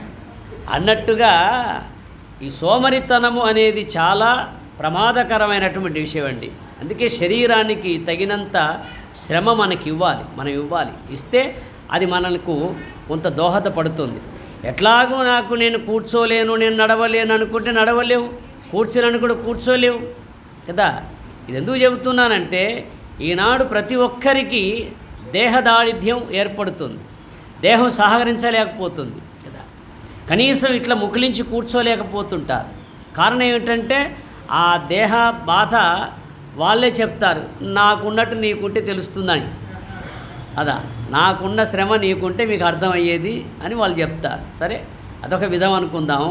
కానీ అది కేవలం భౌతిక సంబంధమైన విధానం. కానీ మనం చెప్పుకునేది ఏమిటంటే మానసిక సంబంధమైన సోమరితనం ఉందే, ఈ సోమరితనం ఏం చేస్తుంది? సత్సంగానికి రానివ్వదు, సద్విషయాలు విననివ్వదు, జపం చేయనీయదు, ధ్యానం చేయనీయదు. మనం ఒక్కనాడు వాయిదేస్తే అది 4 రోజులు వాయిదేస్తుంది. మనం ఒక్కనాడు చూద్దాంలే అనుకుంటే 4 రోజులు అదే. మనం సూది బెజ్జమంత అవకాశం ఇచ్చామనుకో సోమరితనానికి, అది ఏనుగు దూరే అంత అయిపోద్ది మళ్ళా. అట్లా అందుకోసం భగవత్తత్వ విషయానికి ఏమాత్రం మనం అవకాశం ఇవ్వకుండా వినాల కదా. ఏ చిన్న పని ఉంటే మన వాళ్ళు సత్సంగానే వదులుతారు, అంటే మంచినే వదులుతారు, లౌకికం అంతా పట్టుకుంటారు. చూడ ఎందుకు రాలేదయ్యా సత్సంగానికంటే కొద్దిగా పని ఉండినే అంటారు కదా. అంటే ఆ కొద్ది పనికి పెద్దదాన్ని వదులుకుంటున్నామంటే ఎంత మనం నష్టపోతున్నామో మనం అర్థం చేసుకోవాలి. అదే అందువల్ల తీరిక సమయంలో సద్గ్రంథ పఠన సద్విచారణ చేసిన వాళ్ళలో ఈ జ్ఞానం అనే ప్రకాశం వికసిస్తుందండి. అందుకోసం భా అంటే ప్రకాశము, జ్ఞానము, చైతన్యము, బ్రహ్మము. భా అనే అక్షరంలో ఇవి ఉన్నాయి కదా. అట్లాగే గా అంటే గమ్యము, జీవుడు చేరవలసిన గమ్యము. జీవుడు ఎక్కడికి పోతే తిరిగి రాడో అది నా స్థానం అన్నాడా లేదా? యద్గత్వా న నివర్తంతే తద్ధామ పరమం మమ. చూడండి, గా అంటే గమ్యం. మనం ఎక్కడి నుంచి వచ్చాం? ఎక్కడి నుంచి వచ్చాం? పరమాత్మ నుండే వచ్చాం. మళ్ళీ ఎక్కడికి పోవాలా? ఆ పరమాత్మ వైపే ప్రయాణం చేయాలి. ఇప్పుడు నదులన్నీ ఎక్కడి నుంచి బయలుదేరాయి? సముద్రం నుంచే కదా. నదులన్నీ సముద్రం నుంచే బయలుదేరుతాయి. అవి చిన్న చిన్న కాలువలుగా మారి పెద్ద ఏర్లుగా మారి నదులుగా మారి మళ్ళీ ఎక్కడికి పోతాయి? మళ్ళీ సముద్రంలోకి పోతాయి. చూడండి, నదులన్నీ ఎట్లయితే ఆ సముద్రం నుంచి వచ్చాయి కదా, మళ్ళీ సముద్రంలోకి పోతాయి కదా. ఆకాశాత్ పతితం తోయం యథాగచ్చతి సాగరం సర్వదేవ నమస్కార కేశవం ప్రతిగచ్చతి. మంత్రపుష్పం చెబుతుంది వేదం. అదైందా? ఆకాశము నుండి పడిన నీటి బిందువు అది సింధువు నుంచే వచ్చింది. సింధువు అంటే సముద్రం. ఈ బిందువులన్నీ వాన చినుకులన్నీ ఎక్కడి నుంచి పడుతున్నాయంటే మేఘం నుంచి పడుతున్నాయి. మరి మేఘం ఎక్కడ తాగింది? సముద్రం నుంచి తాగింది. మరి ఆ మేఘాన్ని ఆ విధంగా నీళ్లు తాగిన వాడేవాడు? వాడే నీలమేఘ శ్యాముడు. నీలమేఘ శ్యాముడు అంటే ఎక్కడుంటాడు? అది భగవంతుడు మేఘరూపం ధరించి ఆ సముద్రపు నీరు స్వీకరించి ఆయన కురిపిస్తే అవి తీయగైపోతాయి. సముద్రం నీళ్ళు అలాగే ఉన్నాయనుకో, ఉప్పు నీరు, అవి తాగడానికి ఉపయోగపడవు, పంట పండడానికి ఉపయోగపడవండి. ఇది బాగా గుర్తుపెట్టుకోండి కదా. ఇప్పుడు విశాఖపట్నంలో సముద్రం ఉంది కదా, ఆ సముద్రం ఒడ్డుకు ఏ పంట లేదు, ఉప్పు తప్ప. ఉప్పు మాత్రం వస్తుంది, ఉప్పు ఉత్పత్తి. నాకెందుకు సముద్రం ఉంది, ఎకరం పొలం కొనుక్కుంటా అంటే పండదు. ఆ నీళ్ళతో పంట పండదండి, ఆ నీళ్ళతో దాహం తీరదు. అదే నీళ్ళు మేఘం కురిపిస్తే మళ్ళీ అది పండడానికి దాహం తీరడానికి ఉపయోగపడుతుంది. అది సముద్రపు నీరు భగవంతుడు మేఘరూపం ధరించి కురిపిస్తే మనకు ఉపయోగపడుతుంది. అందువల్ల ఎట్లయితే సింధువు నుంచి వచ్చిన బిందువులన్నీ ఏకమై చిన్న కాలువలుగా మారి ఏర్లుగా మారి నదులుగా మారి మళ్ళీ సముద్రాన్ని చేరుతున్నాయో, అట్లాగే జీవుడు ఈ లోకానికి వచ్చి తాను ఏమి చేసినప్పటికీ ఎలా ప్రవర్తించినప్పటికీ చివరికైనా ఆ వైపు ప్రయాణం చేయాలి. ఆ వైపు ప్రయాణం చేస్తే ఆయనలో చేరిపోతావు. అంత్యకాలేచ మామేవ స్మరణ్ముక్త్వా కలేవరం అనే పదాలు ఎందుకు వాడాడు? జీవితాంతం నీకు తీరిక లేకపోవచ్చునయ్యా, ఆ చివరి దశలోనైనా సమయమైనప్పుడు మిమ్ము తలచుటకు శక్తి కలుగదో సమయమని తలతోనిప్పుడు నా హృదయ కమలమున నారాయణ. ఇది ఈ యొక్క పదము ప్రతి సాధకుడు గుర్తుపెట్టుకోవాలి. అర్థమైందా? పోతన రాశాడు భాగవతంలో, సమయమైనప్పుడు మిమ్ము తలచుటకు శక్తి కలుగదో కదా. సమయం అంటే ఏ సమయం? శాశ్వతంగా పోయే సమయం ఈ లోకం నుంచి కదా. ఎందుకంటే ఎవరెవరి స్టేజి వస్తే వాళ్ళు దిగుతారండి లోకములో. ఎవరెవరి స్టేజి వస్తే వాళ్ళు ఎక్కుతారు. కొంతమంది ఎక్కుతారు, కొంతమంది దిగుతారు. దిగుతున్నారంటే ఈ లోకానికి వస్తున్నారని అర్థం. ఎక్కుతున్నారంటే పాడెక్కుతున్నారు కదా, పోతున్నారని అర్థం. ఎక్కడం దిగడం ఉంది కదా. ఎవరి స్టేజీ వస్తే వాళ్ళు దిగాల, ఎవరెవరి స్టేజీలో వాళ్ళు ఎక్కాలా కదా. మరి ఆ పోయేటప్పుడు టికెట్ మన చేతిలో ఉండాలా కదా, అంతే కదా. ఇప్పుడు రైల్వే స్టేషన్ చేరకముందే, రైలు బండి రాకముందే టికెట్ మన చేతిలో ఉంటే పర్వాలా కదా. రైలు వచ్చినాక తీసుకుంటానని నడుతుందా? నడవదే. యుద్ధం రాకముందే విలువిద్య వచ్చి ఉండాలా. యుద్ధం వచ్చిన తర్వాత చూద్దాం, విలువిద్య నేర్చుకుందామంటే మీరు చూడండి, సర్కస్లో పులులు, కోతులు, కుక్కలు, నక్కలు అవి ఎంత ట్రైనింగ్ అయి ఉంటాయి. రింగ్ మాస్టర్ ఆ విధంగా ట్రైనింగ్ చేసి ఉంచుతాడు. వెంటనే ఆ బెత్తం పట్టుకోగానే అవి ఎలా ఆడాలో అలా ఆడతాయి. ఆ ట్రైనింగ్ అంతకుముందే నేర్చుకున్నాయి, అప్పుడే నేర్చుకున్నాయి? చెప్పండి. ఆ ట్రైనింగ్ అప్పుడే నేర్చుకోవాలా, అంతకుముందే వాటికి నేర్పించాడు ఆ రింగ్ మాస్టర్. అట్లాగే మనము మన ఈ జీవన విధానం అనే గమనం రాకముందే, మన ఈ లోకం నుంచి పోకముందే ఆ టికెట్ మన చేతిలో ఉండాలి. జ్ఞానం అనే టికెట్ ఉంటే జ్ఞాన మార్గంలో పోతాం, అజ్ఞానం అనే టికెట్ ఉంటే అజ్ఞాన మార్గంలో పోతాం. ఆర్డినరీ టికెట్ ఉంటే అందులో పోతాం, రిజర్వేషన్ ఉంటే ఇందులో పోతాం. ఇంకా అలా కొన్ని ఏసీలు ఉంటాయిగా ఫస్ట్ క్లాస్. మరి లాక్కుపోయేది ఒకటే ఇంజన్. చాలామంది అంటారు వాళ్ళు పోయేది గంటలకే, వీళ్ళు పోయేది గంటలకే, ఏముంది అంటారు కదా. కనిపించే శ్మశానానికే వెళ్తాం, కానీ ఎవరు ఏ విధంగా పోతున్నారో, ఎవరి సూక్ష్మ శరీరం ఎలా పోతుందో అది ప్రధానం కదా. అది అందువల్ల ఎవరి దగ్గర ఎలాంటి టికెట్ ఉంటుందో ఆ మార్గంలో పోతారు. భగవంతుడు గ్రహించేది సూక్ష్మ శరీరం, స్థూల శరీరము కాదు. స్థూల శరీరం ఇక్కడే పడిపోతుంది, సూక్ష్మ శరీరమే పట్టుకుపోతాడు ఆయన కదా. అందువల్ల స్థూల శరీరం పుష్పం వంటిది, సూక్ష్మ శరీరం వాసన వంటిది అన్నాడు. అర్థమైందా? అందువల్ల ఏ విధంగానైతే ఈ శరీరము అనేది నీవు నీ ఇష్టమయ్యా అని చెప్పాడు. శరీరం యత్ అవాప్నోతి ఇచ్ఛాప్యుత్క్రామతీశ్వర గృహీత్వైతాని సంయాతి వాయు గంధ నివాశయాత్ వాయు గంధ. వాయు ఏ విధంగానైతే వాసనను మాత్రమే స్వీకరిస్తుందో అట్లాగే ఈశ్వరుడు జీవుణ్ణి మాత్రమే పట్టుకుపోతాడు, జీవిని మాత్రమే పట్టుకుపోతాడు, మరో దేహంలో పడవేస్తాడు. ఆయన పని అది, మాయ.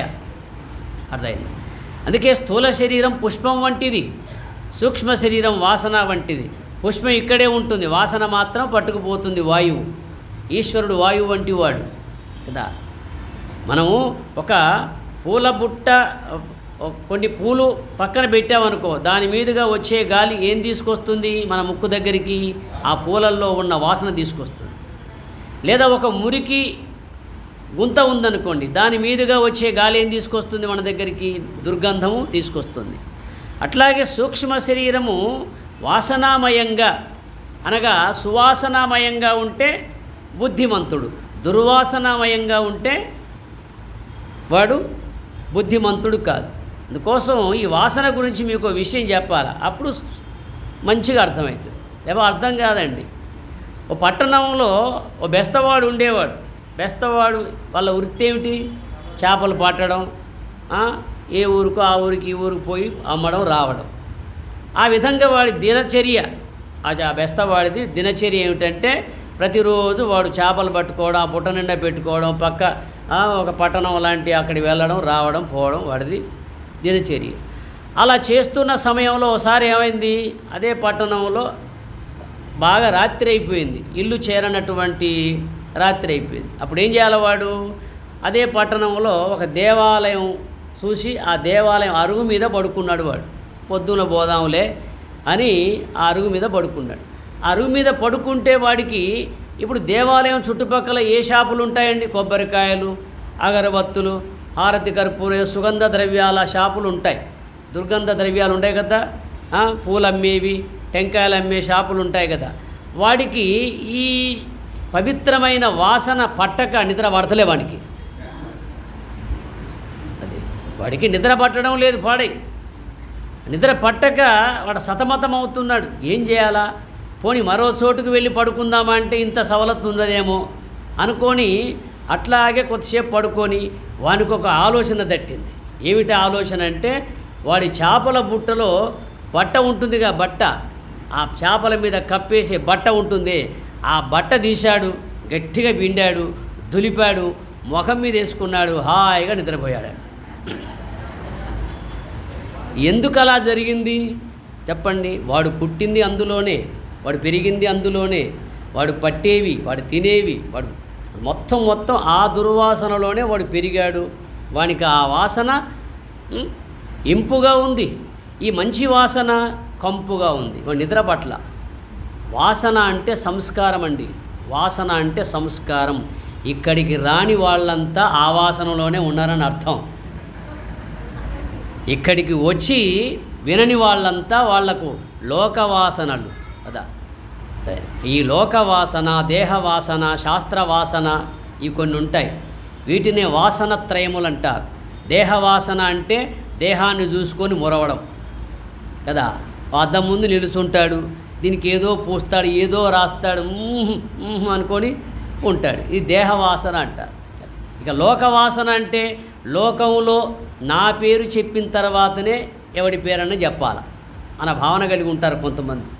అది నేనే గొప్పవాడినని, నన్ను పొగడాల అని, దాన్ని లోకవాసన అంటారు. ఇక కొంతమందికి శాస్త్రవాసన ఉంటుంది. కనిపించిన పుస్తకాలన్నీ పట్టుకొచ్చుకుంటారు ఇంటికి. ఏ పండితుని ఇంట్లో కూడా అన్ని ఉండవు, కొంతమంది ఇంట్లో అన్ని ఉంటాయి. అన్నీ చదువుతాడు కానీ ఏది ఆచరించడు. దాన్ని శాస్త్రవాసన అంటారు. అది ఈ శాస్త్రవాసన, దేహవాసన, లోకవాసన మానవుణ్ణి సన్మార్గంలో పయనింప చేయనీయదు. అర్థమైందా? అందుకే ఈ వాసన గురించి రెండే మాటలు చెప్పాడు. యోగ వాసిష్టం ప్రారంభిస్తూ శ్రీరామచంద్రుడికి వశిష్ఠ మహర్షి, నాయన రామచంద్ర, లోకంలో 2 వాసనలు ఉంటాయి, ఒకటి శుద్ధ వాసన, ఒకటి మలిన వాసన అంటాడు. శుద్ధమైన వాసన అంటే పవిత్రమైన స్వభావం, మలినమైన వాసన అంటే అపవిత్రమైన స్వభావం. దీన్ని అమృత బిందోపనిషత్తులో ఓ మాటలో చెప్పాడు. అది ఏమన్నాడంటే, మనోహి ద్విధం ప్రోక్తం శుద్ధంచ శుద్ధమేవచ, శుద్ధం కామ వివర్జితం అశుద్ధం కామ సంకల్పం అన్నాడు. మనోహి ద్విధం ప్రోక్తం శుద్ధంచ శుద్ధమేవచ. మనస్సు 2 విధాలుగా చెప్పబడింది, శుద్ధమని అశుద్ధమని.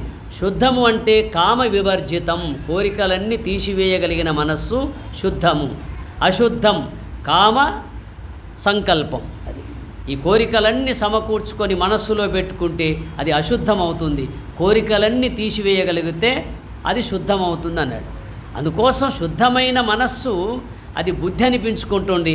ఆ బుద్ధి మానవుడు దారిదీపముగా వాడుకోగలుగుతాడు. అందుకే లోకంలో మనస్సు మంతుడని ఎవడనరు, బుద్ధిమంతుడంటారు, ధనవంతుడంటారు, గుణవంతుడంటారు కదా, శౌర్యవంతుడంటారు, బలవంతుడంటారు. ఎందువల్ల? ఏది ఉంటే ఆ వంతుడే. మానవుడు తన దగ్గర ఏది ఉంటే ఆ వంతుడే. ధనం ఉంటే ధనవంతుడు, గుణం ఉంటే గుణవంతుడు కదా, బలం ఉంటే బలవంతుడు కదా. అందువల్ల ఏ వంతు కావాలి మనకు? బుద్ధిమంతుడు కావాలి కదా, జ్ఞానవంతుడు కావాలి. అందుకోసం ఈ విధంగా శ్రీరామచంద్రుడంతటి వాడికి మరి గురువు ఉన్నాడంటే మనకొద్దా? శ్రీరామచంద్రుడంతటి వానికి గురువు ఉన్నాడు, శ్రీకృష్ణుడికి గురువు ఉన్నాడు. మరి ఎందుకు వాళ్ళు గురువుని ఆశ్రయించారు? వాళ్ళు కూడా జన్మ ఎత్తారు కనుక గురువుని ఆశ్రయించారు. మనకులాగా వాళ్ళు ఈ లోకానికి దుష్ట శిక్షణ, శిష్ట రక్షణ చేయడానికి వచ్చారు కనుక గురువుని ఆశ్రయించారు. దేహం ధరించావా గురువు కావలసిందే. దేహం ధరించనంత వరకు గురువు అవసరం లేదు. దేహం ధరించావా గురువు అవసరమే. ఏ విద్యకైనా గురువు లేకున్నా నా విద్య పట్టుబడదు, కావునను అభ్యాసికి గురు శిక్ష కావలను నారాయణ పోతానంటాడు. ఏ విద్యకైనా గురువు అన్నాడు. ఏ విద్య అయినా సరే లోకంలో దొంగతనం చేసేవాడికి కూడా గురువు ఉంటాడండి. ఎలా చేయాలా, ఎలా తప్పించుకోవాలా, ఎలా బటన్ చాకు తీయాలా, ఎలా పొడవాలా, ఎలా మలవాలా అభ్యాసం చేయాలా వద్దా, వాడికో గురువు ఉంటాడు. అది మరి ఏ విద్యకైన గురువు లేకున్నా ఆ విద్య పట్టుబడదు కావునను అభ్యాసికి, అది అభ్యాసికి గురు శిక్ష కావెలను నారాయణ అంటాడు. అది అందుకోసం శిక్షింపబడిన వాడే శిష్యుడవుతాడు. చెక్కబడితేనే మొక్కబడతాడండి. చెక్కబడిన వాడు మొక్కబడతాడా? తిరుపతిలో ఉన్న కడప బండ అంటుందట రోజు స్వామితో, ఏమి స్వామి నిన్ను నన్ను ఒకే కొండకు తొలుసుకొచ్చారు కదా, నిన్ను మొక్కడమేమిటి నన్ను తొక్కడమేమిటి అని. అర్థమైందా?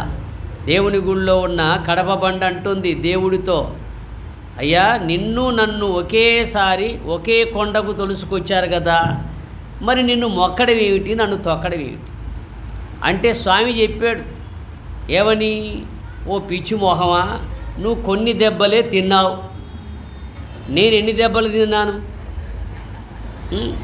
నా ముఖ కవలిక చేయాలంటే, నా ముక్కు చేయాలంటే, నా కళ్ళు చేయాలంటే, నా చెవులు చేయాలంటే ఎన్నో దెబ్బలు తిన్నాను కనుక నేను మొక్కబడుతున్నాను. నువ్వు కొన్ని దెబ్బలు తిన్నావు, 4 పలకలైనావు కనుక అక్కడ పడ్డావు, తొక్కబడుతున్నావు. అంతే, అర్థమైంది. అందుకోసం శిష్యుడంటే శిక్షింపదగినవాడు, శిక్షను అనుభవించిన వాడు శిష్యుడు అవుతాడండి, లేకపోతే కాడు కదా. మరి అందుకే పూర్వకాలం మహాత్ములు యోగ్యుడైన వాడికి బ్రహ్మ విద్య ఉపదేశించేవారు, బ్రహ్మోపదేశం చేసేవారు. గురువులు తమకును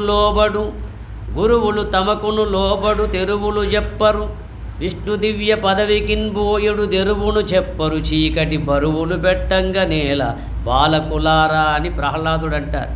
గురువులాట లోకంలో గురువులు తమకును లోబడు తెరువులు చెప్పుదురు, విష్ణు దివ్య పదవికిన్ బోయుడు తెరువును చెప్పరు, చీకటి బరువులు పెట్టంగా నేల బాలకులారా. వీడు పెద్ద మనిషి అయినట్టు వాళ్ళని పిల్లలారా అంటాడు. వీడు పిల్లవాడే కదా, తోటి పిల్లవాళ్ళను ఓ బాలకులారా అంటున్నాడంటే, బాలలంటే స్త్రీ బాలాంధ జడోపమాస్తమితి భ్రాంత భృశంవాదిన. చూడండి లోకములో 4 ఉంటారట తెలియని వాళ్ళు, స్త్రీ బాల అంధ జడ. వీళ్ళ ఎందుకు వర్ణించాడు ఆదిశంకరాచార్య? స్త్రీ అంటే అబల, అంటే బలము లేనిది, జీవుడికి జ్ఞాన బలం లేకపోతే వాడు అబల. స్త్రీ బాల అంధ, బాల అంటే తెలియనితనం, బాల అంటే తెలియనితనం. మనకు ఎంత వయసు వచ్చినా ఆధ్యాత్మిక జ్ఞానం తెలియకపోతే బాలలమే. ఆత్మజ్ఞానం తెలియని వాళ్ళంతా బాలలే. అదైందా? అట్లాగే స్త్రీ బాల అంధ, అంధ అంటే గుడ్డితనం, అజ్ఞానాంధకారంలో పయనించే వాళ్ళను. జడ అంటే ఏమో వచ్చి కూర్చుంటారు అంతే, సత్సంగంలో ఏం అర్థం కాదు, పాడు కాదు కొంతమందికి. అట్లా అందరు పోతున్నారు, మనం పోదాం పదా గంతే. అందరు లేచారుగా మనం లేద్దాం.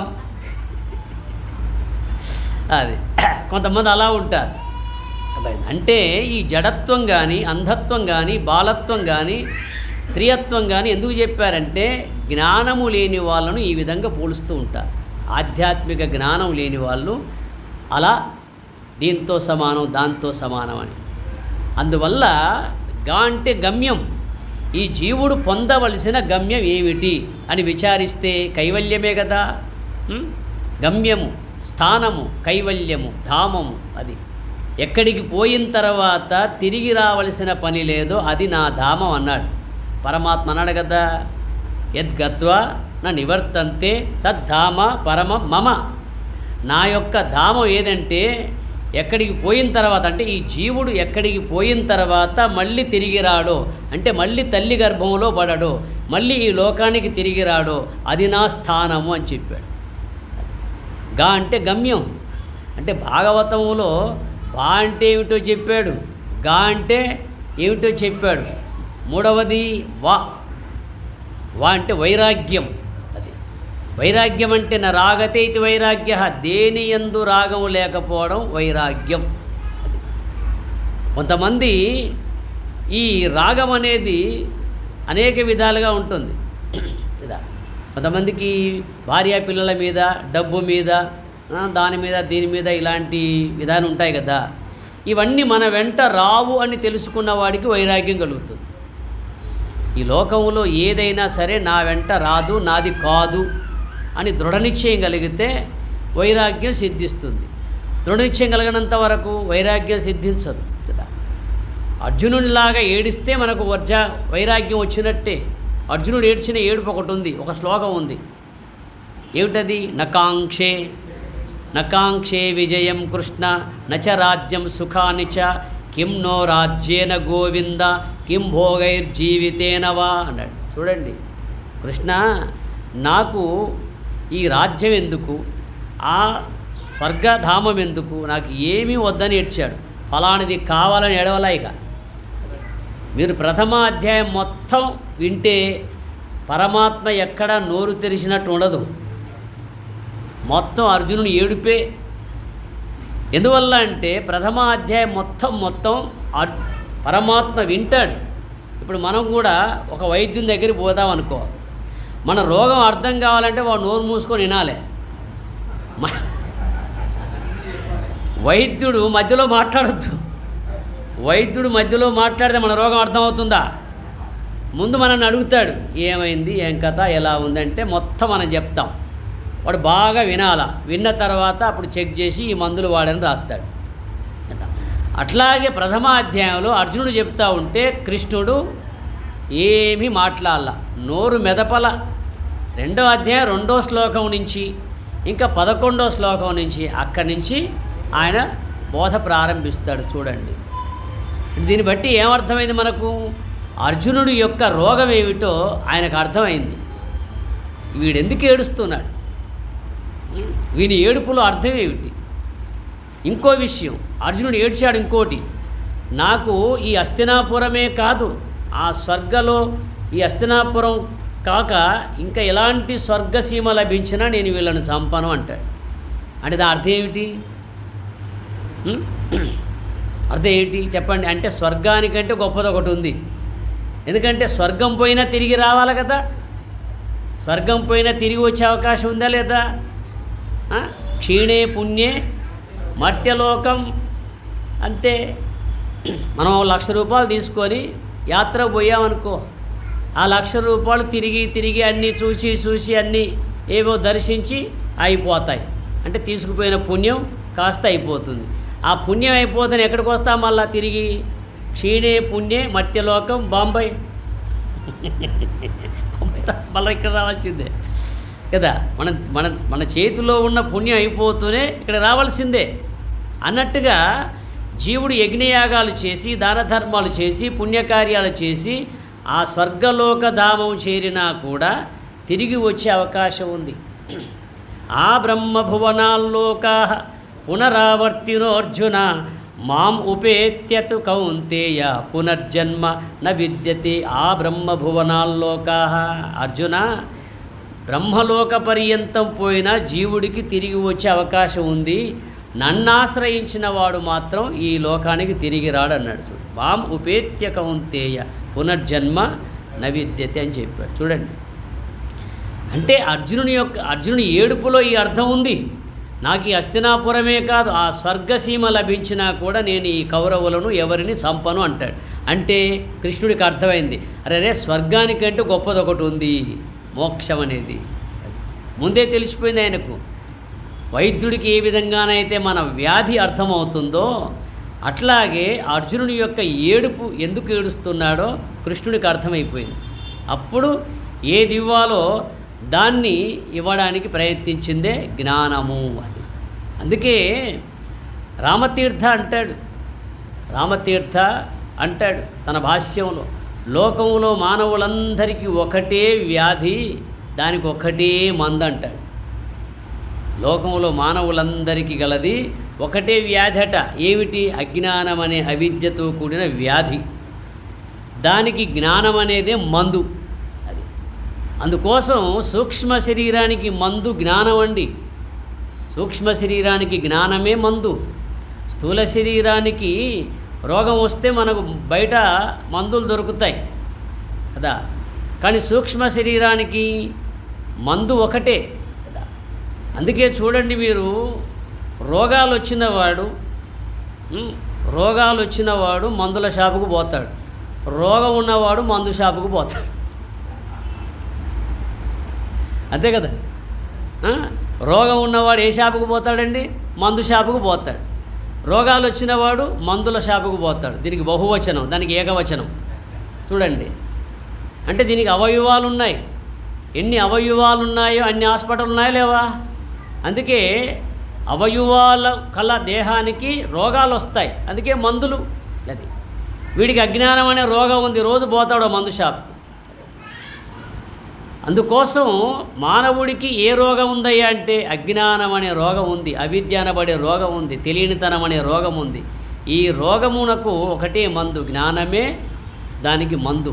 అది సూక్ష్మ శరీరానికి ఒకటే మందు, స్థూల శరీరానికి ఎన్నో మందులు. అందువల్ల అంటే వైరాగ్యం, దేని యందు రాగము చెందకుండా ఉండడము వైరాగ్యం. వైరాగ్యం అంటే అన్ని బాధ్యతలు వదిలిపెట్టి తిరగడం కాదండి.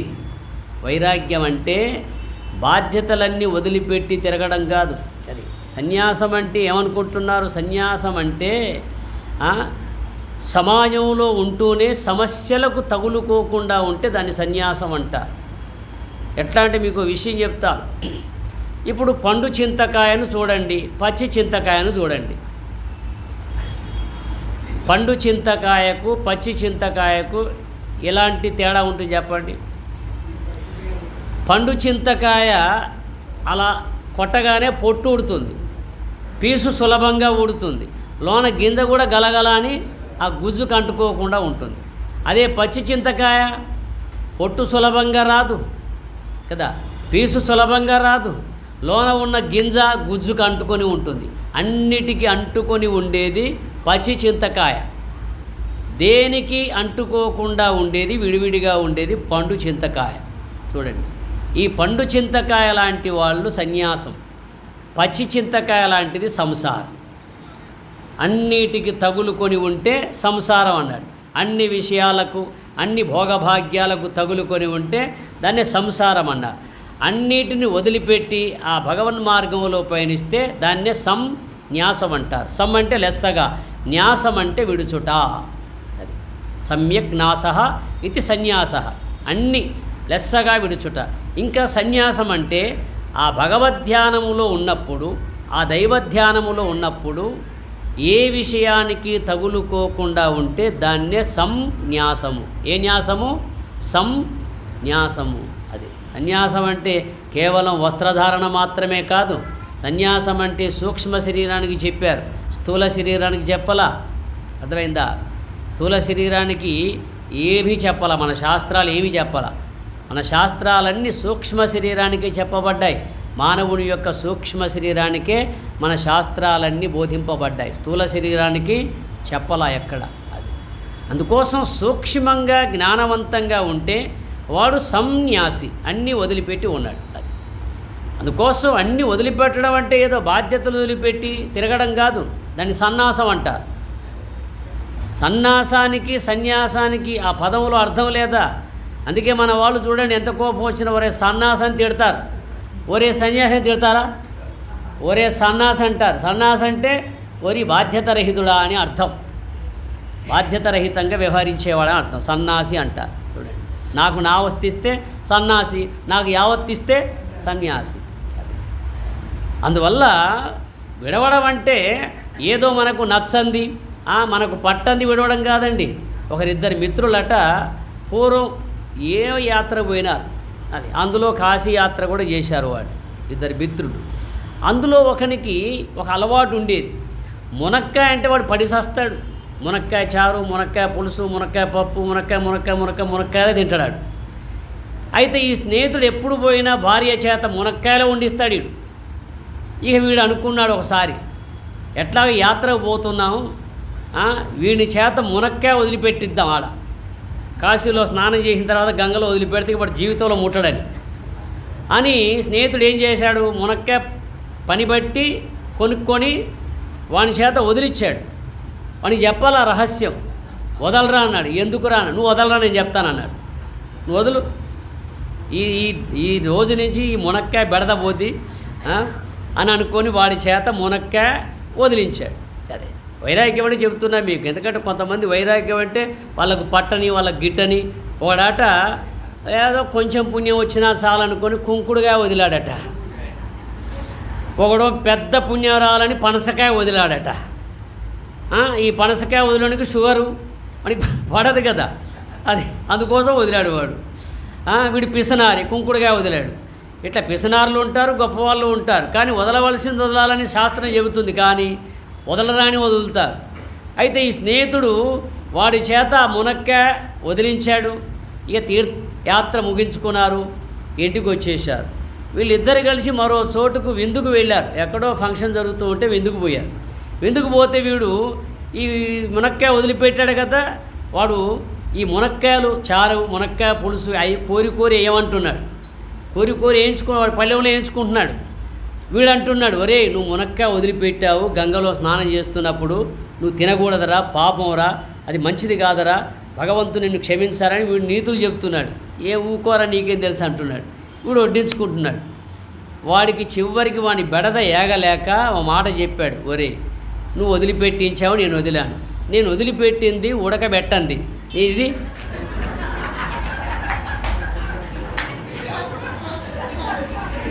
నేను వదిలిపెట్టి ఉడకబెట్టింది కదా, ఇది ఉడకబెట్టింది కదా, తప్పు లేదరా అంట. అంటే విషయ లంపటలు విడవని వాళ్ళు దారులు వెతుకుతారండి. లోకంలో విషయ లంపటలు వాళ్ళ అలవాట్లు వదలని వాళ్ళు ఈ విధంగా దారులు వెతుకుతారు. ఏ చిన్న వకీలు కనుక ఓ పాయింట్ లాగినట్టు, నేను వదిలింది ఉడకబెట్టిందిరా, ఇది ఉడకబెట్టిందిరా అని వాడు ఆ విధంగా. అందుకోసం అట్లాగా వదిలిపెట్టడం అంటే నీ ఆత్మ సామ్రాజ్యానికి అడ్డు తగులుతున్న విషయ వాసనలన్నీ వదలడమే వైరాగ్యము. నరాగతే ఇది వైరాగ్య. వైరాగ్యమన్నా సన్యాసమన్నా ఒకటి. అందువల్ల అంటే వైరాగ్యము, త్యాగము, ఇహాముత్రార్థ ఫలభోగ విరాగము. అంటే వైరాగ్యము, ఇహమునందు కానీ పరమునందు కానీ ఫలము కోరనటువంటి విధానం ఏదైతే ఉందో, నాకు ఈ లోక సంబంధమైన భోగభాగ్యాలు కూడదు, స్వర్గలోక సంబంధమైన సుఖాలు కూడదు అని అర్జునుడు ఏ విధంగానైతే అన్నాడో దాన్ని వైరాగ్యం అంటాడు. అట్టి వైరాగ్యవంతుడికే జ్ఞానం లభిస్తుంది, లేకపోతే అన్యులకు లభిస్తుందా? అది. ఇక నాలుగవది భగవత. అంటే తత్వము, యథార్థ జ్ఞానము, భ్రాంతి లేని బ్రహ్మజ్ఞానము. అంటే తత్వం అంటే యథార్థ జ్ఞానం. ఎందుకంటే తత్వమసి మహావాక్యం ఏం చెబుతుంది నీకు?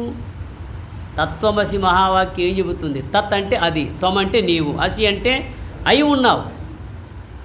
నీవు అది అయి ఉన్నావు, నీవిది కాదు, ఈ కనిపించే దేహము కాదు, ఈ మృణమయ శరీరము కాదు, నీవు చిన్మయ స్వరూపుడవు, నీవు ఆత్మస్వరూపుడవు. నీకు జనన మరణాలు లేవు, నీకు సుఖదుఖాలు లేవు, నీవు దేహము కాదు, ఇంద్రియాలు కాదు, ప్రాణము కాదు, బుద్ధివి కాదు, నీవేమీ కాదు. వీటన్నిటికీ అతీతమైనటువంటి ఆత్మస్వరూపమే నీవు. దాన్ని తత్వం అంటారు, అది దాన్ని తత్వజ్ఞానం అంటారు. అది అందువల్ల ఈ తత్వజ్ఞానము తెలిసిన వాళ్ళు బ్రహ్మజ్ఞానం కలిగి ఉంటారు. యథార్థం తెలిసిన వాళ్ళు బ్రహ్మమే సత్యము, బ్రహ్మమే నిత్యము, బ్రహ్మమే ఎప్పుడు ఉండేది, బ్రహ్మము ఎప్పుడు వచ్చి పోయేది కాదు. ఆ బ్రహ్మమునందే మనం పుడుతున్నాం. ఆ బ్రహ్మమందే పుట్టు విశ్వంబున బ్రహ్మమందెయుండు, ఆ బ్రహ్మమందెయనగు అదే చూడు మణి తెలుపు నారాయణ. అదే బ్రహ్మ, అదే విష్ణువు, అదే రుద్రుడదియ సర్వేశ్వరుండు, అది పరంజ్యోతి అనుచు బోధించు విదితముగా నారాయణ. నారాయణ శతకం చదవండి, జన్మధన్యం. భాగవత సారంతో అల్లే ఉంది. యూట్యూబ్ కొట్టండి, మా ఛానల్ GCHN స్వామి, GCHN స్వామి, జ్ఞాన చైతన్యానంద స్వామి. అది కొట్టేసా వచ్చేస్తే మొత్తం 100 గంటలు మీరు వినవచ్చు. అది అందువల్ల అదే బ్రహ్మ, అదే విష్ణువు, అదే రుద్రుడు, అదే సర్వేశ్వరుండు, అదే పరంజ్యోతి, అది తెలుపు నారాయణ. విదితముగా అంటే వేద విదితముగా తెలిపేవాడు గురుడు. ఆ బ్రహ్మమే సృష్టికర్త బ్రహ్మ, ఆ బ్రహ్మమే పోషణకర్త విష్ణువు, ఆ బ్రహ్మమే లయకర్త రుద్రుడు, ఆ బ్రహ్మమే పరబ్రహ్మ స్వరూపము, అదే అంతట పరంజ్యోతి అయి ప్రకాశిస్తూ ఉంది నాయన అని చెబుతాడు. ఎవరు? గురువు. అదే బ్రహ్మ, అదే విష్ణువు, అదే రుద్రుడు, అది సర్వేశ్వరుండు, అది పరంజ్యోతి అనుచు బోధించు విధితముగ నారాయణ. అది ఆ బ్రహ్మమందే పుట్టు, విశ్వంబునా బ్రహ్మమందేయుండు, ఆ బ్రహ్మమందే అనగు, అదే చూడుమని తెలుపు నారాయణ.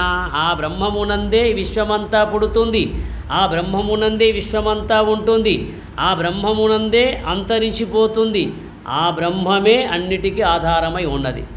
ఎట్లా అంటే, మీరు సినిమాకు పోతారు, సినిమా చూశారా? చూసే ఉంటాములే కదా. ఇప్పుడు సినిమా చూసేటప్పుడు సినిమా ఆడాలంటే మూడు ఉండాలా. కరెంట్ ఉండాలా, ఫిల్మ్ ఉండాలా, తెర ఉండాలా. కరెంట్ ఉండాలా, ఫిల్మ్ ఉండాలా, తెర కూడా ఉండాలా. ఆ తెరలోనే సినిమా ఆడుతుంది, ఆ తెరలోనే సినిమా అయిపోతుంది. ఆ తెరలో ఎన్నో జరుగుతాయి, భూకంపాలు వస్తాయి, కాలిపోతాయి, కూలిపోతాయి, ఏమేమవుతాయి. ఆ తెరకేమైనా అయిందా? ఆ తెరలోనే సినిమా పుడుతుంది, ఆ తెరలోనే సినిమా ఆడుతుంది, ఆ తెరలోనే సినిమా అయిపోతుంది. తెరను చూసేవాడు ఎవడు లేడు, సినిమాను మాత్రం చూస్తాడు. బొమ్మ రాకపోతే ఈలలు చేస్తాడు, గోలలు చేస్తాడు. వీడు బొమ్మ వస్తే ఆ బొమ్మ ఏడిస్తే వీడు ఏడుస్తాడు, ఆ బొమ్మ నవ్వుతే వీడు నవ్వుతాడు, ఆ బొమ్మ ఎగిరితే వీడు ఎగురుతాడు, ఆ బొమ్మ పాడితే వీడు పాడతాడు, ఆ బొమ్మ అయిపోతే వీళ్ళు లేచిపోతాడు. అంటే మధ్యలో వచ్చిన బొమ్మను చూస్తున్నాడు కానీ బొమ్మ ఆడడానికి కారణం ఏది? తెర. ఈ బొమ్మ అందులోనే పుడుతుందా లేదా? తెరలోనే బొమ్మ పుడుతుంది, తెరలోనే బొమ్మ ఆడుతుంది, ఆ తెరలోనే బొమ్మ అయిపోతుంది. కానీ తెరను చూసేవాడు ఎవడూ లేడు. అట్లాగే ఈ ప్రపంచమంతా పరమాత్మ యందే పుడుతుంది, ఆ పరమాత్మ యందే ఉంటుంది, ఆ పరమాత్మ యందే లయించిపోతుంది. మనం ఉదయం లేస్తున్నామంటే ఆయన లేపితేనే లేస్తున్నాం, సాయంత్రం దాకా కార్యకలాపాలు చేస్తున్నామంటే ఆయన చేయిస్తేనే చేయిస్తున్నాం. నిద్రలో అన్నీ మర్చిపోయి నిద్రపోయి గురక పెడుతున్నామంటే ఆయనే సంరక్షిస్తున్నాడు కదా. బస్సులో ట్రైన్లో ప్రయాణం చేసేవాళ్ళు గుండెల మీద చేతులు వేసుకొని గురకలు పెడతారు. డ్రైవర్ నిద్రపోతాడా? ఒకవేళ పోతే మనం అంతా నిద్రపోతాం, డ్రైవర్ నిద్రపోడు. ఒకవేళ డ్రైవర్ నిద్రపోతే మనందరికీ శాశ్వత నిద్రే కదా. అట్లాగే మనం అన్నీ మర్చిపోయి నిద్రపోతాం, కానీ మనలో ఉన్నటువంటి జీవుడు మేలుకొని ఉంటాడు. ఎందువల్ల? దేవుడు నిద్రపోనివ్వడు. మీరు మహాభారతంలో చూడండి, భీముడు నిద్ర వస్తుంది అంటాడు, నిద్ర వస్తుందంటాడు భీముడు. నువ్వు నిద్రపోతే బాగుండదురా అని ఆ లాక్షాగృహంలో నిద్రపోనీయకుండా కాపాడతాడు కదా. మత్తు వదలరా నిద్ర అని కదా. అంటే దాని అర్థం ఏమిటి? దేవుడు జీవుణ్ణి నిద్రపోనివ్వడు. నిద్రలో ఈ జీవుడు ఉంటాడా లేదా? ప్రాణం ఉంటుందా పోద్దా? ప్రాణం ఉంటుంది నిద్రలో, ప్రాణం పోతే ఇబ్బంది కదా. మరి ఈ ప్రాణాన్ని ఎవడు పట్టుకొని ఉన్నాడు? పరమాత్మయే ఆడిస్తూ ఉన్నాడు, పరమాత్మయే దాన్ని పట్టుకొని ఉన్నాడు. అయిందా? అందువల్ల మన దేహము రథము, మన ఇంద్రియాలు గుర్రాలు. ఈ దేహములో ప్రయాణం చేసే జీవుడే అర్జునుడు, ఈ దేహ రథాన్ని నడిపేవాడే దేవుడు. మనం పార్థసారథి ఫోటోలో చూస్తాం కదా. ఆ రథము అంటే ఏమిటి? రథము మేనెల్ల సారథి బుద్ధి ఇంద్రియ గణములు గుర్రములు పగ్గములు మనము అని భాగవతం సప్తమ స్కందం చెబుతుంది. అదే విషయం కఠోపనిషత్తు చెబుతుంది కదా. ఈ దేహము రథము, ఈ దేహ రథము చూడండి. ఈ దేహ రథానికో పేరుంది, జగన్నాథ రథము. ఏ నాథ రథము? జగన్నాథ రథము. అది పూరిలో జగన్నాథ రథం ఉంటుందండి. ఆ రథం తీసేటప్పుడు వీధులన్నీ కడుగుతారు, ఊడ్చుడు కాదు కడిగేస్తారు, మొత్తం కడిగేస్తారు. ఇక కడిగిన తర్వాత ఆ వీధిలో ఎవరిని నడవనీయరిగా అప్పుడు రథశావ తీస్తారు. ఎందువల్ల అంటే ఆ రథం కదిలినప్పుడు ఆ రథచక్రాల కింద పళ్ళు అవి ఇవి మొత్తం భక్తులు వేస్తారు. ఆ నలిగిని మళ్ళీ తీసుకొని ప్రసాదంగా స్వీకరిస్తారు ఆ రథం తీసినప్పుడు. అయితే ఆ రథానికో నియమం ఉంది. ఆ రథము ఒక్కసారి కదిలితే ఆపకూడదు, ఆగిందా మళ్ళా కదల్చకూడదు. అది ఆ రోజు ఎంతవరకు జరుగుతుందో అంతవరకు నెమ్మదిగా అట్లాగే జరుగుతూ పోవాలా, నెమ్మదిగా లాక్కుతూ పోతారు. ఒకవేళ ఆగిందనుకో ఇక ఆ సంవత్సరం అక్కడికే సమాప్తం, ఇక మళ్ళీ కదలదు కదా, కదలకు అట్లాగే కదలాలి. అది ఎట్లా పెట్టారో కానీ సరిగ్గా మన వేదాంత తత్వానికి అన్వయించే విధంగా ఉంది. చూడండి, ఇప్పుడు మన దేహ రథం ఉంది, ఇంతవరదాకా ఆగల, తల్లి గర్భం నుంచి బయటకు వచ్చింది ఆగల, ఒకసారి ఆగుతుంది, కదులుతుందా మళ్ళా? అర్థమవుతుందా? అర్థం కావాలా? జగన్నాథ రథం అంటే జగత్ అంటే జ అంటే పుట్టుట, గత్ అంటే చచ్చుట, పుట్టి నశించేదే జగత్. ఇది జగత్, ఈ శరీరము జగత్. జ అంటే పుట్టుట, గత్ అంటే పోవుట, పుట్టి నశించున్నది ఈ శరీరమే జగత్తు. అర్థమైందా? అందుకే అంటారు కదా, బ్రహ్మ సత్యం జగన్ మిథ్య. బ్రహ్మ సత్యం జగన్ మిథ్య అంటే ఇందులో ఉన్న ఆత్మస్వరూపము సత్యము, నిత్యము, శాశ్వతమైనది. ఇది మిథ్య. మిథ్య అంటే ఒకప్పుడు ఉండి ఒకప్పుడు లేనిది, ఇవాళ ఇంట్లో రేపు మంట్లో. అది అందువల్ల జగన్మిథ్య అంటే కనిపించే జగత్తుకు చెప్పలా, నీ శరీరానికి చెప్పాడు. జాగ్రత్ స్వప్న సుషుప్త్యాది ప్రపంచం యత్ ప్రకాశతే తద్బ్రహ్మ ఇతి జ్ఞాత్వా సర్వబంధై ప్రముచ్యతే. జాగ్రత్త స్వప్న సుషుప్త్యాది ప్రపంచం యత్ ప్రకాశతే. జాగ్రత్త స్వప్న సుషుప్తి మొదలైనది ఏదైతే ప్రకాశిస్తుందో దాన్ని ప్రపంచం అన్నాడు. ఇప్పుడు జాగ్రత్త స్వప్న సుషుప్తులు ఈ జగత్తుకున్నాయా ఆ జగత్తుకున్నాయా? చెప్పండి, ఏ జగత్తుకున్నాయి? కనిపించే జగత్తుకు జాగ్రత్త స్వప్న సుషుప్తులు లేవు. ఈ దేహం అనే జగత్తుకు జాగ్రత్త ఉంది, స్వప్న ఉంది, సుషుప్తి ఉంది. ఇది ప్రకాశిస్తూ ఉంది. జాగ్రత్త స్వప్న సుషుప్త్యాది ప్రపంచం యత్ ప్రకాశతే తద్బ్రహ్మా ఇతి జ్ఞాత్వా సర్వబంధై ప్రముచ్యతే అంటాడు. అది ఏదైతే జాగ్రత్త స్వప్న సుషుప్తి మొదలైన వాటితో ఏ ప్రపంచమైతే ప్రకాశిస్తుందో ఆ ప్రపంచాన్ని ప్రకాశింపజేసే పరమాత్మ స్వరూపే బ్రహ్మమేనని తెలుసుకొని బంధ విముక్తిని పొందుము అని చెబుతుంది ఆ శ్లోకం, ఉపనిషత్తు. అర్థమైందా? అందువల్ల అంటే తత్వం, యథార్థ జ్ఞానం కదా. ఈ తత్వం అనేది, ఈ తత్వజ్ఞానము తెలిసిన వాడికి వైరాగ్యం కలుగుతుంది. చివరిది ముముక్షత్వము. అది అంటే ముముక్షత్వము. అది మోక్ష ఇక్షు ఇది ముముక్షు. మోక్ష ఇక్షు ఇది ముముక్షు. నాకు మోక్షము కావాలి అనే అటువంటి కోరిక గలవాడు ముముక్షువు అంటారు. నాకు మోక్షం కావాలి, మోక్షేచ్ఛ గలవాడిని ముముక్షు అంటారండి. మరి ఈ ముముక్షత్వము అనేది ఎలా ఉంటుందంటే బ్రహ్మము తప్ప ఇతరము నెరుగని స్థితి. కేవలం ఆ బ్రహ్మమును తప్ప ఇతరము నెరగనటువంటి స్థితి ఏదైతే ఉందో దాన్ని మోక్షధాము అంటారు. మోక్షేచ్ఛ. అది దాన్నే జిజ్ఞాస అంటారు. దాన్నే జిజ్ఞాస అంటారు. ఈ జిజ్ఞాస ఎలా ఉంటుందంటే కొంతమందిలో మందంగా ఉంటుంది, కొంతమందిలో పూర్తిగా తగిలి ఉంటుంది, కొంతమందిలో ఈ వైపు రారు. అర్థమైందా? ఈ వైపు రారు, అసలు ఇలాంటి చోటుకి రారు. ఎందుకంటే వాళ్ళు ముందే అనుకుంటారు అక్కడికి పోతే అన్నీ వదులుకోమంటారు, ఈ పోకుంటే అయిపోద్ది కదా, ఆయన్నే వదులుకుంటే గోవింద, అన్నీ వదులుకోమని చెప్తారు ఈ గురువులు. పోకుంటే అయిపోద్ది కదా, సత్సంగాన్ని వదులుకుంటే ఏ ఇబ్బంది లేదు కదా. అందుకోసం మోక్షేచ్ఛ అంటే మీరు చూడండి, జనక మహారాజు పేరు ఎందుకు వస్తుంది శాస్త్రంలో? పరీక్షణ్ మహారాజు పేరు ఎందుకు వచ్చింది చెప్పండి? జనక మహారాజు ఈ సుఖ మహర్షి, అయ్యా టైం చూడు, నాకు దగ్గర ఫోన్ లేదు, మరి ఫోన్ అది అయిపోతుంది. అర్థమైందా? జనక మహారాజు వచ్చేంత వరకు సుఖ మహర్షి ఈ వేదాంత సభ ప్రారంభించేవాడు కాదు. జనక మహారాజు వచ్చి కూర్చునేంత వరకు సుఖ మహర్షి ఈ వేదాంత సభ ప్రారంభించేవాడు కాదు. అయితే అప్పుడు జనులందరూ అనుకునేవాళ్ళు, ఎంతటి వాళ్ళైనా ఈ రాజులకు బానిసలు, రాజు వచ్చిన తర్వాత మొదలు పెడతాడు, ప్రజలు వస్తే మొదలు పెట్టరు ఈ స్వాములు అని గుసగుసలాడుకునేవాళ్ళు.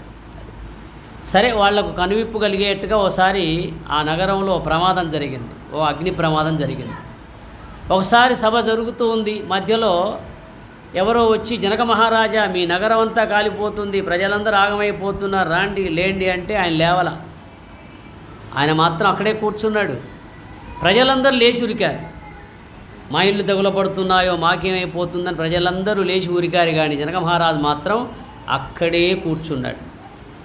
ఏవో రాజా రండి రండి మీ నగరం కాలిపోతుందంటే ఒకటే మాట అన్నాడు జనక మహారాజు, అది ఎవడి నగరమో, నిన్నెవడిదో నేడు నాది, ఆ తర్వాత ఎవడిదో అది నా రాజ్యము కాదు, ఇది నా రాజ్యం అన్నాడు.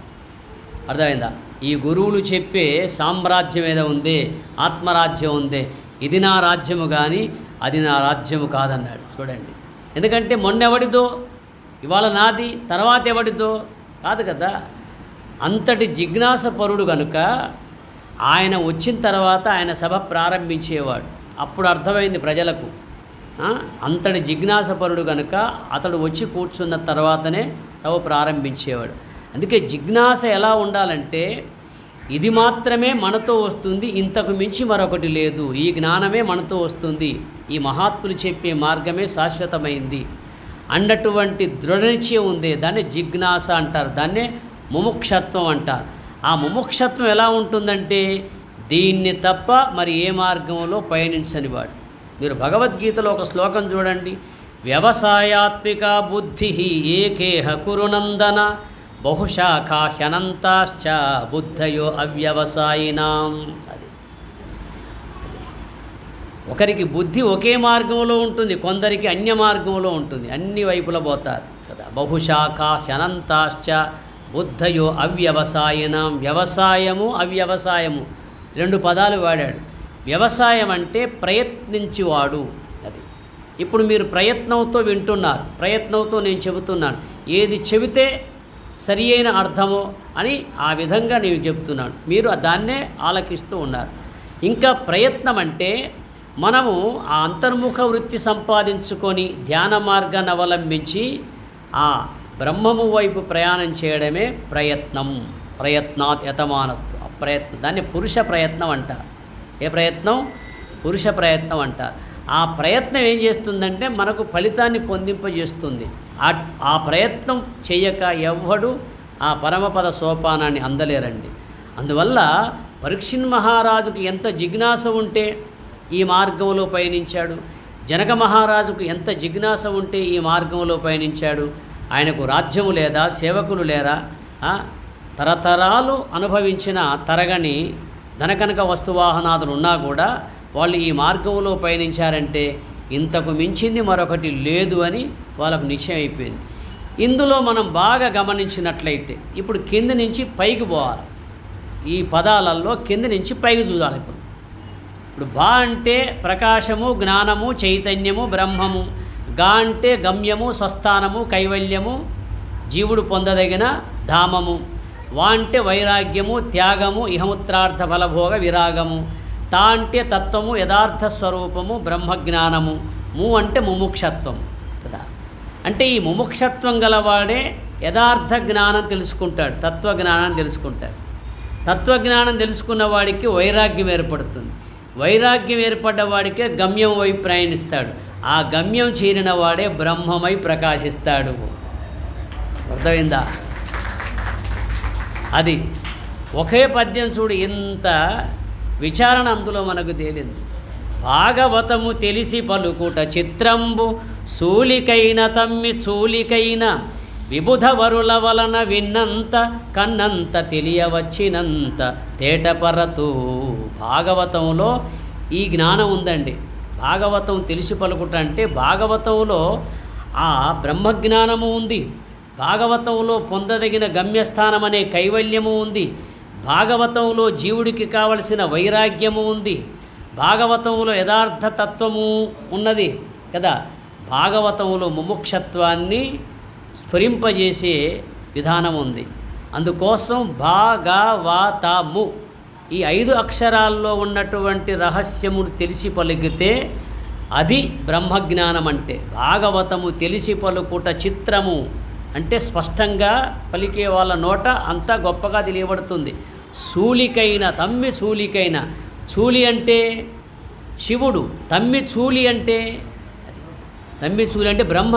అంటే అంటే ఈ తత్వం తెలిసి పలికినవాడు ఆ గురుదేవుడు బ్రహ్మంతటి వాడు, విష్ణువంతటి వాడు, శివుడంతటి వాడు. ఈ విధంగా భాగవతం తెలిసి పలికినట్లయితే జిజ్ఞాసువులు తెలుసుకొని తరించగలరు. ఊరక పలుకు బుద్ధి భాగవతము కాదు, ఊరక ఏదో పలికే బుద్ధి భాగవతము కాదు, తెలిసి పలుకుటయే భాగవతము. సామాన్య మానవత్వమే ఉన్నట్లయితే భాగవతార్థం తెలియబడదు.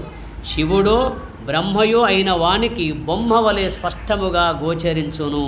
జగద్గురు వేదాంతం లక్ష్మణారుల యొక్క వ్యాఖ్యానం. అర్థమైందా? అది అందువల్ల ఏ గ్రంథమైనా మనం చదువుతున్నామంటే, ఏ శ్లోకమైనా మనం చదువుతున్నామంటే, ఏ పద్యమైనా మనం చదువుతున్నామంటే అందులో అంతరార్థాన్ని వెతికితేనే మనకు ఆత్మజ్ఞానం కలుగుతుంది. అంతరార్థాన్ని వెతకక పైపైన చదివితే సామాన్య జ్ఞానమే సిద్ధిస్తుంది. అర్థమైందా? మీకు అందరూ చెబుతారు, ఎంతోమంది మహాత్ములు వచ్చి ఇక్కడ చెప్పవచ్చు, దాన ధర్మాలు చేయండి, యజ్ఞయాగాలు చేయండి, సొరకాయ ఇస్తే స్వర్గలోకం, బీరకాయ ఇస్తే నరకలోకం, ఇట్లా ఎన్నో మాటలు వింటారు. ఆ మాటలు మా నోట రానే రావు. అర్థమైందా? మేము ఎక్కడ చెప్పినా మా పేరుకు తగిన ఉపన్యాసమే వస్తుంది. జ్ఞాన చైతన్యానంద అంటే జ్ఞానమే. మహాత్ములు అన్నారు, జ్ఞానమతము వ్యాపకమగునుగాక అని చెప్పారు. ఏ మతము కావాలి ఇప్పుడు? ప్రస్తుతం ఏది వ్యాపకం కావాలి ఇప్పుడు ప్రపంచంలో? జ్ఞానం వ్యాపకం కావాలి. జ్ఞానం అంటే ఆత్మానాత్మ వివేకమే జ్ఞానము. జ్ఞానం అంటే కంప్యూటర్ జ్ఞానం కాదు, సెల్ ఫోన్ జ్ఞానం కాదు, లౌకిక జ్ఞానం కాదు, ప్రపంచ జ్ఞానం కాదు, పారమార్థిక జ్ఞానం. మన వేదాంత శాస్త్రాలు చెబుతున్న ఆత్మతత్వ సంబంధమైన జ్ఞానము. అట్టి జ్ఞానం వ్యాపకం కావాలని మహాత్ములు విజయఘోషలతో ఘోషింపజేశారు. వట్టిగా అనుకుంటే కాదండి కదా. అహం బ్రహ్మాస్మి అంటే బ్రహ్మమైపోతాడా? మందుల పేర్లు చదివితే రోగం పోతుందా? పదార్థాల పేర్లు నెమరి వేస్తే కడుపు నిండుతుందా? లేదే. మీరు సీతారామాంజనేయ సంవాదం చూడండి, ఈ పదాలతో కూడిన పద్యాలు ఉంటాయి కదా. ఔషధాల పేర్లు చదివినంత మాత్రాన రోగం పోదండి, ఔషధం మింగితే పోతుంది కదా.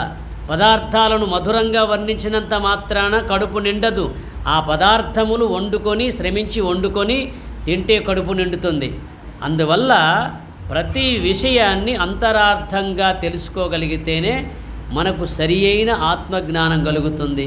ఆ ఆత్మజ్ఞానమే మనల్ని ఆ ఆత్మసాక్షాత్కారాన్ని పొందింపజేస్తుంది. అట్టి స్థితి సద్గురునాథుడు సర్వేశ్వరుడు మీ అందరికీ కలిగించాలని కోరుతూ తదీశ్వరుణ్ణి ప్రార్థిస్తూ హరి ఓం తత్సత్. ఓం సహనావతు సహనౌ భునక్తు సహ వీర్యం కరవావహై తేజస్వినావధీతమస్తు మా విద్విషావహై. ఓం శాంతి శాంతి శాంతి. హరి ఓం తత్సత్. ఆగండి, తొందరపడకండి, ఎవరు లేవద్దు, ఎవరు రావద్దు. కృష్ణ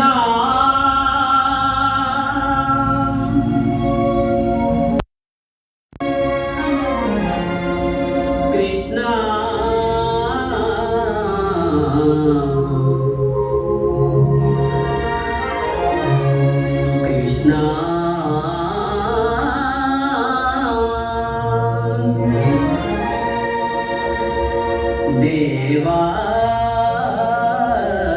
దీన బాంధవ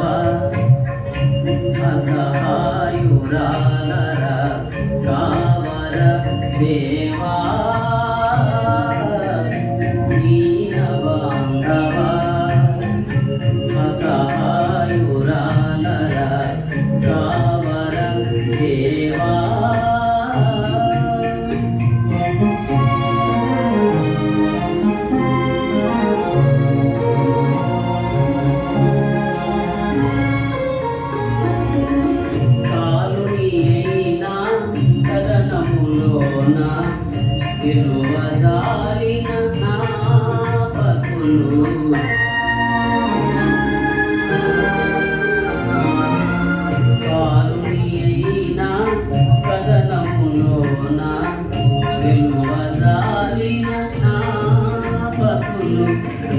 జన్మ బంధం తెంచగలేక నిన్నకుండేను స్వామి నిన్నే మదిలో నమ్ముకునేరా నీవే నా దిక్కురా దేవా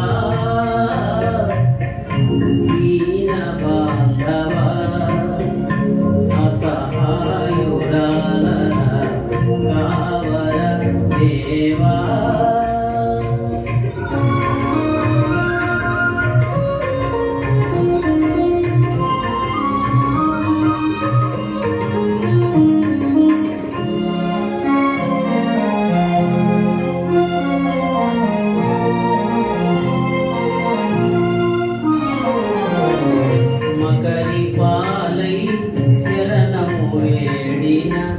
కరిని కాపాడినావే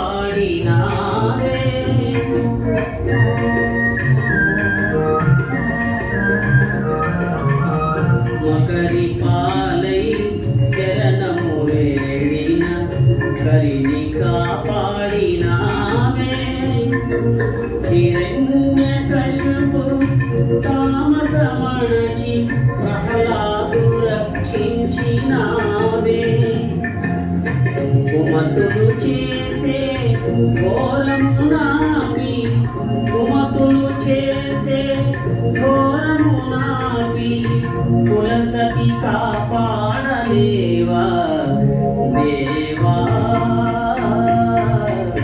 దీన బాంధవ అసహాయురాల కావర దేవా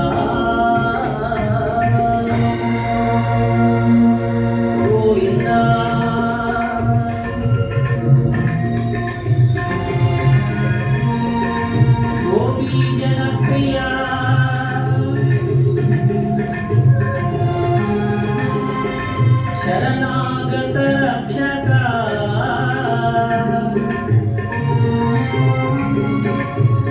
పాహి మాం పాహి పాహి కృష్ణ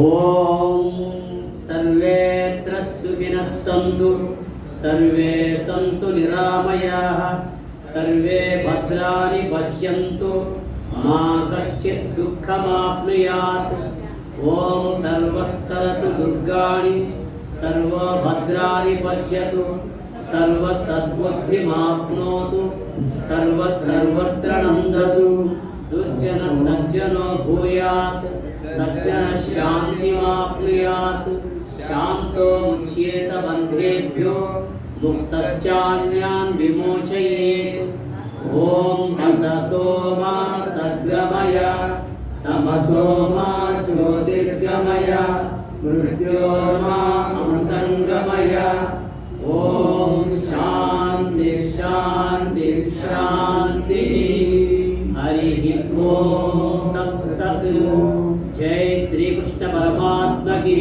जय जय वेद माता की जय साधु सत्पुरुषुलकी जय भगवत भक्तुलकी जय नमः पार्वती पतये हर हर महादेव हरि ओम तत्सत्।